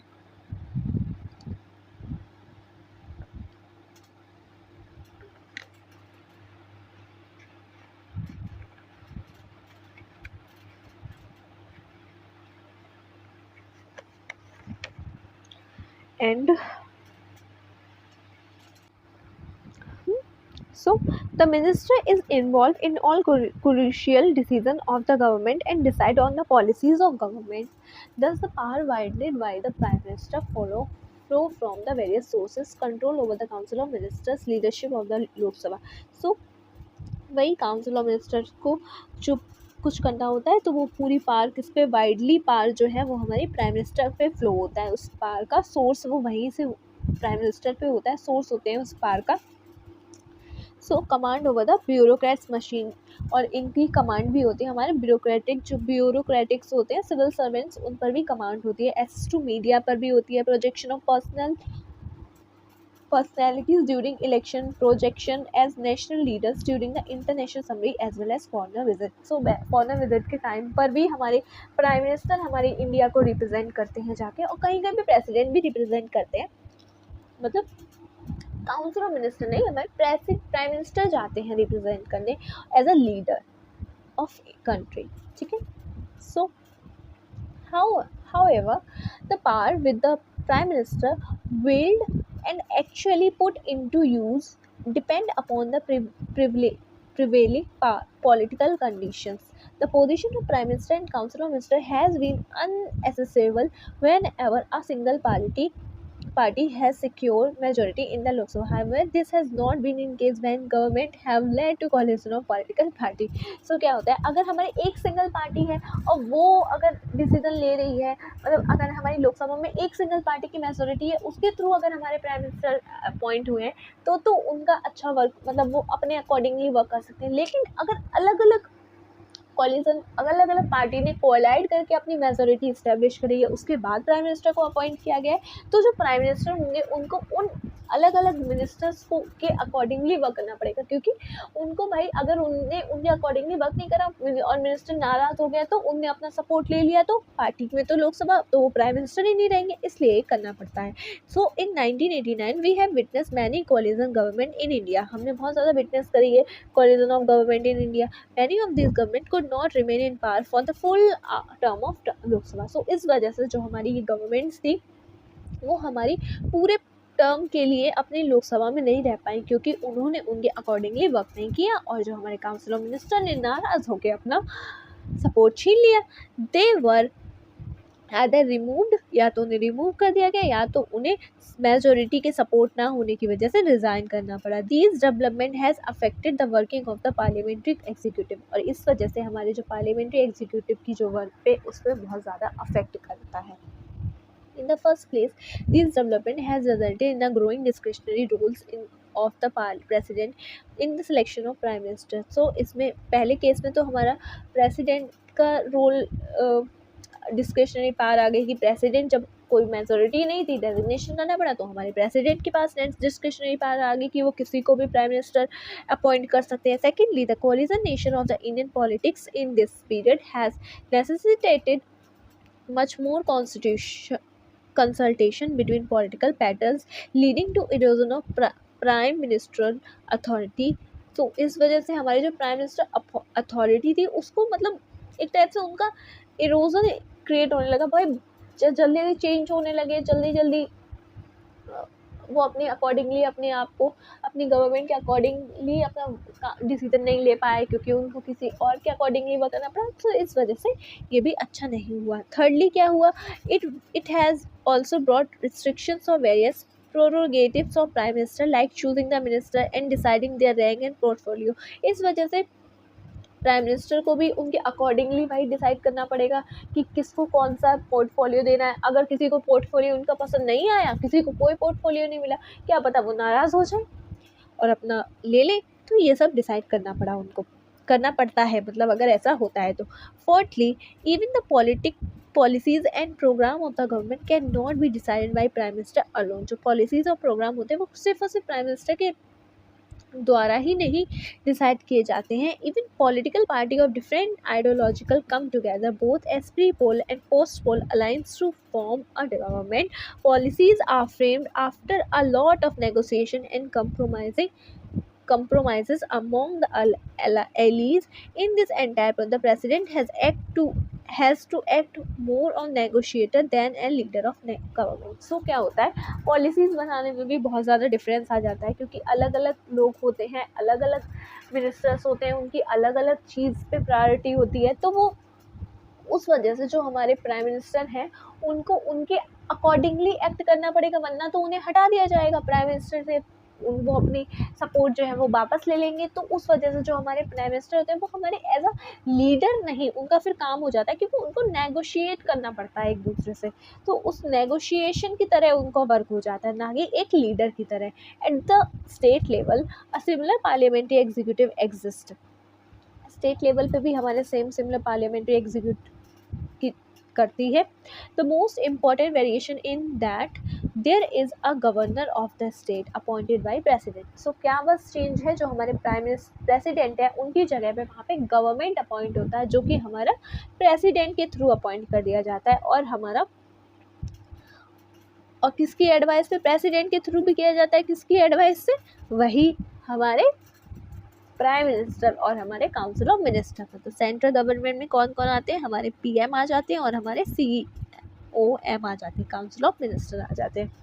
तो chief minister like the prime minister is a leader of majority party in the assembly. Prime minister जो है वो लीडर, चीफ मिनिस्टर जो है वो लीडर होते हैं प्राइम मिनिस्टर की तरह मेजोरिटी पार्टी के। Governor has more discretionary power, however the main principle of parliamentary system operate at the state level too। So government के पास में discretionary power और होती है, president से भी ज़्यादा होती है।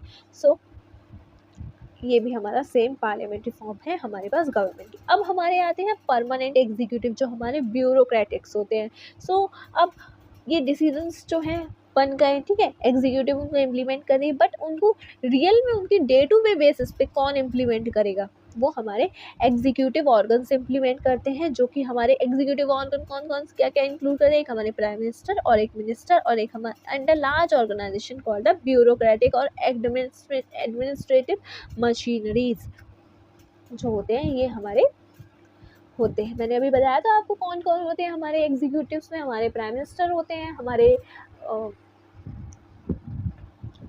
प्राइम मिनिस्टर होते हैं, हमारे काउंसिल ऑफ मिनिस्टर होते हैं और हमारे ब्यूरोक्रेट्स होते हैं।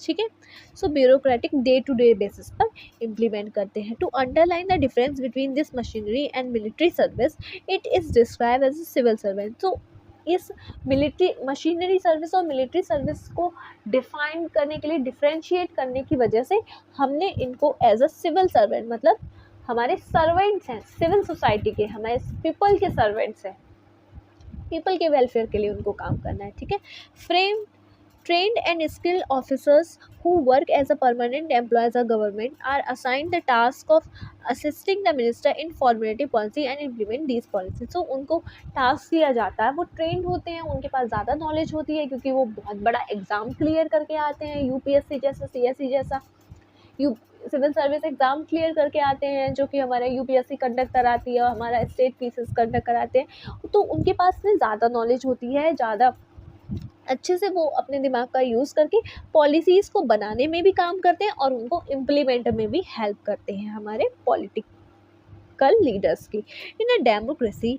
The elected representatives and minister are in charge of government and administration is under their control and supervise in the parliamentary system. जो हमारी डेमोक्रेसी में हमारे जो इलेक्टेड रिप्रेजेंटेटिव्स होते हैं, जो मिनिस्टर होते हैं, उनके पास चार्ज होता है पूरी गवर्नमेंट का एडमिनिस्ट्रेट करने का और सुपरवाइज करने का, कंट्रोल होता है, पूरा कंट्रोल हमारे इलेक्टेड रिप्रेजेंटेटिव्स के पास होता है। और जो हमारी पार्लियामेंट्री जो सिस्टम होता है उसमें भी the legislature also exercise control over the administration, और हमारे लेजिस्लेचर के पास में पावर होती है कि वो हमारे एडमिनिस्ट्रेशन पे कंट्रोल करता है। The administrative officers cannot act in violation of policies adopted by legislature। और एडमिनिस्ट्रेशन जो ऑफिसर्स, एडमिनिस्ट्रेटिव ऑफिसर्स होते हैं, सिविल सर्वेंट्स, उनको न्यूट्रल होना पड़ता है, उनको भाई वॉयलेट नहीं करना होता है जो पॉलिसीज़ हमारे लेजिस्लेचर के द्वारा अडॉप्ट करी गई है, मतलब उनको वह करना पड़ता है जो पॉलिसी आई है उसके accordingly. It is responsibility of the minister to retain political control over the administration. ये रेस्पॉन्सिबिलिटी होती है हमारे पॉलिटिकल मिनिस्टर्स की कि वो पॉलिटिकल कंट्रोल रखें एडमिनिस्ट्रेशन के लिए। The India has established professional administratives machinery. India हमारी एक प्रोफेशनल एडमिनिस्ट्रेटिव मशीनरी है। At the same time this machinery is made politically accountable. तो हम हमारे ऊपर कौन होते हैं, मतलब सॉरी मैं बार बार हमारे कर ले रही हूँ, मतलब जो एडमिनिस्ट्रेटिव ऑफिसर्स होते हैं, ब्यूरोक्रेट्स होते हैं, उनके ऊपर कौन होते हैं, उनके ऊपर होते हैं हमारे पॉलिटिकल कंट्रोल रहता है, वो उनके अकाउंटेबल होते हैं, उनके टॉप पे हमारे जो मिनिस्टर्स हैं उनके लिए अकाउंटेबल होते हैं ये। The bureaucracy is also expected to be political neutral. और ब्यूरोक्रेट्स को जो है वो एक्सपेक्ट किया जाता है कि उनको न्यूट्रल रहना, मतलब किसी भी, मान लो अभी बीजेपी की सरकार चल रही है, ठीक है, तो जो हमारे ब्यूरोक्रेट्स होंगे अगर वो कांग्रेस को भी फेवर करते हैं तो भी वो ऐसा नहीं है कि उनको मतलब ये कहेंगे कि ये तो भाई इस अभी हम कांग्रेस को वोट देते हैं, हम कांग्रेस के फेवर में हैं, तो ऐसा नहीं है कि हम अपना वर्क अच्छे से ना करें इस पार्टी के लिए, तो इसलिए उनको न्यूट्रल होना पड़ता है, न्यूट्रली वर्क करना है। This mean that bureaucracy will not take any political position on policy making. In a democracy it is always possible that a party is defeated in election and the new government want to opt for new policies in place of policies of previous government. So उनको, हमारे ब्यूरोक्रेटिक्स को कोई भी ऐसी political position नहीं मिलती है on any कोई भी पॉलिटिकल मैटर पे। और जो हमारे क्या होते हैं वो तो 5 साल के लिए आते हैं, काउंसिल ऑफ मिनिस्टर्स वगैरह वो चले जाते हैं। उसके बाद भी जो हमारी दूसरी गवर्नमेंट आएगी उसके लिए भी उनको सेम ब्यूरोक्रेटिक्स को अपने सेम न्यूट्रल होकर वर्क करना होगा। In such a situation, it is responsibility of the administrative machinery to faithfully and effectively participate in drafting the policy. Faithfully and effectively participate, ठीक है, वही कि उनको न्यूट्रल होके फेथफुली और इफेक्टिवली पार्टिसिपेट करना, ये नहीं गड़बड़ करने कुछ भी क्योंकि वो उस पार्टी को फेवर करते हैं। The Indian bureaucratic today is an enormously complex system. इस टाइम पे ये एक इनॉर्मसली कॉम्प्लेक्स सिस्टम हो गया है। It consist of all India services, ये ऑल इंडिया सर्विस को कंसिस्ट करता है, स्टेट सर्विसेज को कंप्लीट कंसिस्ट करता है, और हमारे एम्प्लॉयज़ ऑफ लोकल गवर्नमेंट्स के, और technical and managerial staff running public sectors undertaking, ये सारी चीज़ें को हम बोलते हैं bureaucracy. So makers of our constitution were aware of importance of non-partition and professional bureaucracy. हमारे makers को इस बारे में पता था. So उन्होंने they also wanted to member of civil services or bureaucracy to impartially selected on the basis of merit. तो वो चाहते थे कि जो हमारे bureaucrats जो है वो impartially एक merit के base पर conduct हो, इसलिए हमारी जो Union Public Service Commission है has been entrusted with the task of conducting the process of requirement of civil servants of government of India. वो हमारी टास्क देती है, एग्ज़ाम बनाती है और उनको रिक्रूट करती है। Similar public service commissions are provided for state, same states के लिए प्रोवाइड है जो कि पब्लिक सर्विस कमीशंस हैं, and appointed for a fix term, और फिक्स टर्म के लिए ये जो कमीशंस हैं इनको अपॉइंट किया जाता है। देयर रिमूवल और supervision is subject to through inquiry made by a जज ऑफ सुप्रीम कोर्ट। और इनको जो अपॉइंट करने का और इनको रिमूवल कौन देखता है, जो कौन इंक्वायर करता है, वो हमारे सुप्रीम कोर्ट के जज होते हैं। वो इन यूनियन पब्लिक कमीशन को, जैसे कि अगर कोई केस कुछ भी हो जाता है, कुछ हो जाता है कि यूनियन पब्लिक यूपीएससी में कुछ लोचा हो रहा है या कुछ हो रहा है, तो कौन चेक करती है, उसको हमारी सुप्रीम कोर्ट चेक करती है। तो ये होता है। While effective efficiency and merits are the norms of the requirement, the Constitution also ensure that all sections of society, include the weaker section, have an opportunity to the part of public bureaucracy. For this purpose, the Constitution has provided reservation jobs in scheduled castes and scheduled tribes. Security reservation has also been provided for women, other backward classes, and economic weaker sections. So, हमारी जो requirement है वो हमारे merit base पर होता है और efficiently होता है। सो हमारी कॉन्स्टिट्यूशन मेकर्स जो थे वो ये भी चाहते थे कि हमारी हर सोसाइटी का जो बंदा हो उसके पास मेरिट हो और वो हमारी ब्यूरोक्रेसी में पार्टिसिपेट कर पाए। लेकिन हमारे पास टाइम में क्या था कि हमारे जो बैकवर्ड क्लास के जो लोग थे, वुमेन्स थी, एससी कास्ट कम्युनिटी के जो लोग थे, उनको एजुकेशन का राइट नहीं होता था। तो उस वजह से अगर अब उनको पढ़ाया जा रहा है तो उनके पास पैसे की कमी है, जो गरीब लोग हैं उनके पास सब चीज़ों की कमी है, तो वो अच्छे से अपने उतनी जितने हमारे एक जिसको हमने पहले से प्रोवाइड किया गया है चीज़ें, हम स्टार्टिंग से ही वो कर रहा है और एकदम से हमने किसी को चीज़ें प्रोवाइड करी गई है, तो उसमें बहुत डिफरेंस आ जाता है। उसकी वजह से हमारी गवर्नमेंट कॉन्स्टिट्यूशन मेकर्स ने रिजर्वेशन की पॉलिसीज़ लाई, जिसमें रिजर्वेशन प्रोवाइड करते हम एससी कास्ट वाले स्टूडेंट्स को, एसटी कास्ट वाले लोगों को, वुमेन्स भी बहुत पास में होती, अदर बैकवर्ड क्लासेस जो ओबीसीज वाला सेक्शन है, और जो ईडब्ल्यूएस जो हमारा इकोनॉमिकली वीकर सेक्शन है उसको भी हम प्रोवाइड रिजर्वेशन किया गया है। These provisions ensure that bureaucracy would be more representative and social inequality will not come in the way of requirement of civil service. So ये प्रोवाइड करता है कि जो हमारी ब्यूरोक्रेसी है वो बहुत ज़्यादा जो भी डाइवर्स हमारे वो लोग हैं उन सबको सब इंक्लूड करे, और हमारे उसमें ऐसा ना हो कि भाई कि अच्छे से हम फेयर तरीके से सब लोगों को नहीं कर पा रहे हैं। Classification of civil servant. अब सिविल सर्वेंट्स को भी हम 3 कैटेगरी में डिवाइड कर दें। एक तो जिसमें आ जाता है हमारा all India services, Indian administrative services और Indian police services. All India services में कौन कौन सी आ जाती है? एक हमारा इंडियन एडमिनिस्ट्रेटर मतलब IAS ऑफिसर, और एक हमारा IPS officer Indian police services. दूसरी हमारी होती है सेंट्रल सर्विसेज। सेंट्रल सर्विस क्या होती है? इंडियन फॉरेन सर्विसेज और Indian custom services. Indian foreign services और Indian custom service. State service क्या होता है? प्रोविंशियल सिविल सर्विसेज, जो बाकी की स्टेट के बेसिस पे होती है, बाकी की जो, ठीक है। The person selected by UPSC for the Indian Administrative Service and Indian Political Service consists the backbone of the higher level bureaucracy in the state। जो UPSC के थ्रू जो हमारे IAS और IPS चुने जाते हैं वो हमारी बैकबोन है एक हाई लेवल ब्यूरोक्रेसी की स्टेट के लिए। You may know that the collector of the district is the most important officer of government at the district level. Do you know that collector is normally an IAS officer and that the officer is governed on service condition laid down by the central government? So हमारा collector है, हमें पता है कि वो हमारे state का बहुत ही ज़्यादा इम्पोर्टेंट बड़ा सबसे ऊंचा इम्पोर्टेंट ऑफिसर होता है हमारे पूरे डिस्ट्रिक्ट का, और क्या आपको ये पता है कि जो हमारा आईएएस ऑफिसर है और जो आईपीएस ऑफिसर हैं वो हमारे कुछ गवर्न करे जाते हैं कुछ कंडीशंस के अकॉर्डिंग जो सेंट्रल गवर्नमेंट बनाती है। एंड आईएएस और IPS officer is assigned to a particular state where he और she work under the supervision of state government.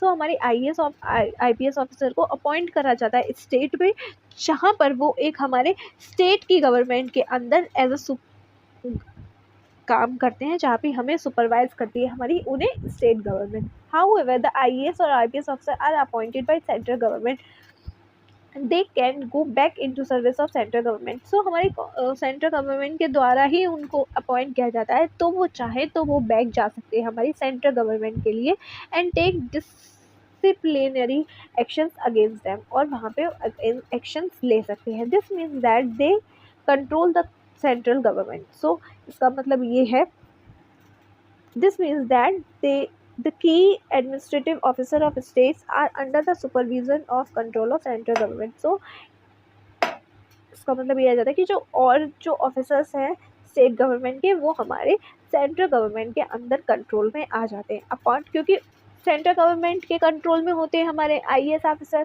IPS, और आईएएस आईपीएस के कंट्रोल में कौन होते हैं हमारे प्रोविजन वाले गवर्नमेंट के ऑफिसर्स। सो ऐसे हमारे वो सेंट्रल गवर्नमेंट के कंट्रोल में आ जाते हैं। Apart from IAS and IPS officer appointed by UPSC, the administration of state is looked after by officer appointed through state public service commission. As same state public service commission का भी होता है। As we shall study later in the chapter on federalism, this feature of bureaucracy is strengthening the control of central government over the administration of country. और हम अपने आगे वाले chapters में पढ़ेंगे फेडरलिज्म में कि ये सिस्टम जो है हमारा स्ट्रेंथ करता है सेंट्रल गवर्नमेंट को, और सेंट्रल गवर्नमेंट के का कंट्रोल बिल्डअप करता है हमारी एडमिनिस्ट्रेट करने में स्टेट गवर्नमेंट को, स्टेट को एडमिनिस्ट्रेट करने में। ठीक है, the bureaucracy is an instrument through which welfare policies of government must reach the people, but most often it is so powerful that people are afraid of approaching a government officer.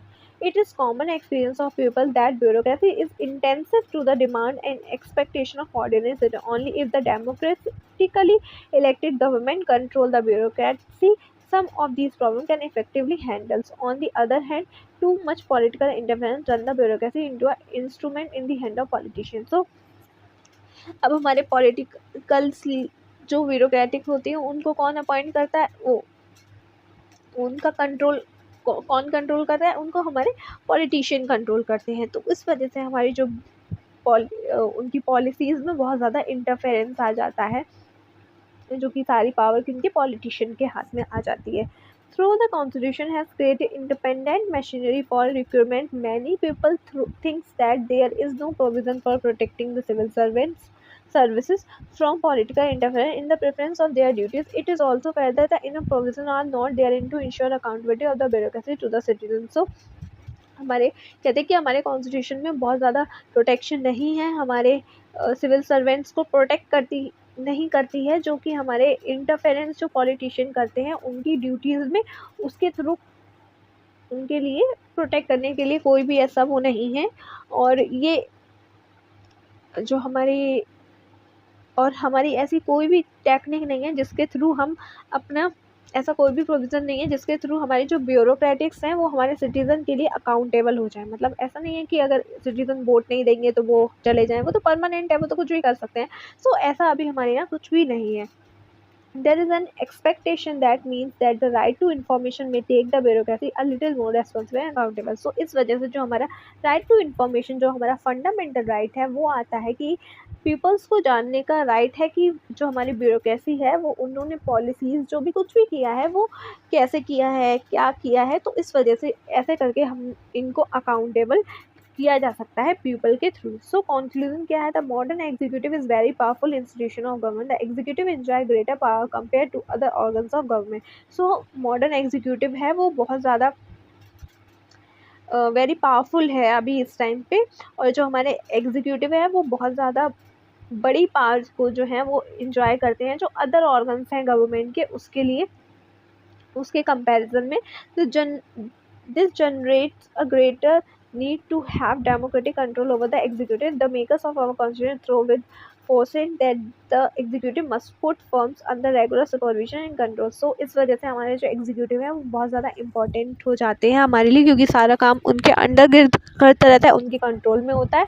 तो हमारे लिए कुछ भी अच्छा हो और मतलब कुछ अपने मर्जी का ना करते रहें, इसलिए हमारे कॉन्स्टिट्यूशन मेकर ने उन्हें ऐसी ऐसी चीज़ें प्रोवाइड करनी है जिससे कि वो हमारे अकाउंटेबल भी हैं हम लोगों के लिए। सो ये हमारा पूरा चैप्टर था एग्जीक्यूटिव। आई थिंक आपको समझ में आ गया होगा, मैंने जैसे हो सका मैंने आपको समझा दिया। बट अगर उसके बाद भी आपको अभी कुछ चीज़ों में डाउट हो रहा है या फिर कुछ नहीं समझ में आ रहा है तो आप मुझे कमेंट करके बोल सकते हैं, मैं आपको वहाँ पे समझाने की पूरी बताऊँगी, ठीक है। और अपना सजेशन दीजिए, जो भी है मैं वो करूँगी। और हाँ, मुझे एक और आपसे जानना था कि कमेंट में बताइए अब मैं जो नेक्स्ट सीरीज़ है जो लाऊँ वो किस चीज़ की लाऊँ। अभी ये तो कंप्लीट होने वाली है, अभी हमने कंप्लीट कर लिया, कुछ ही चैप्टर्स रह गए हैं इसके। तो अब हम नेक्स्ट सीरीज़ जो है वो कौन सी एनसीईआरटी की या फिर किस चीज़ की लेके आएँ। इकोनॉमी की लेके आऊँ, ज्योग्राफी की तो अपनी पहले से चल रही है, और उसके बाद में फिज़िकल ज्योग्राफी की चल रही है और इंडियन फिज़िकल ज्योग्राफी की। और अभी नेक्स्ट मैं लेके आऊँगी वो अपनी जो दूसरी बुक है क्लास 11 की वर्ड वाली, वो वाली फंडामेंटल वाली लेके आऊँगी। और अब और कौन सी लाऊँ, इकोनॉमी की क्या आपको चाहिए या नहीं, या फिर और सीजेड का लेके आना है या नहीं, तो आप मुझे कमेंट में बताइएगा, मैं उसके अकॉर्डिंगली अपना डिसाइड करूँगी, उसके अकॉर्डिंगली लेके आऊँगी। आप जैसा मुझे बताएंगे, या फिर हिस्ट्री की चाहिए या किसी की भी चाहिए हो, ठीक है, एनवायरनमेंट वगैरह की। So thank you for watching, और मेरे चैनल को सब्सक्राइब कर दीजिए और अपना फीडबैक ज़रूर देती रहिए। आपका फीडबैक मेरे लिए बहुत ज़्यादा ज़रूरी है। अगर मैं कुछ भी ऐसी चीज़ कर रही हूँ जो आपको नहीं समझ में आ रही है, सो प्लीज़ मुझे बताइए, मैं उसको इम्प्रूव करूँगी। और ऐसे ही पढ़ते रहिए अच्छे से। चलिए, अब मिलते हैं हम आपसे अपनी नेक्स्ट वीडियो में, अपने नेक्स्ट 5th चैप्टर के साथ में, जो कि हमारा होगा legislature. Okay, so bye bye, good, thank you.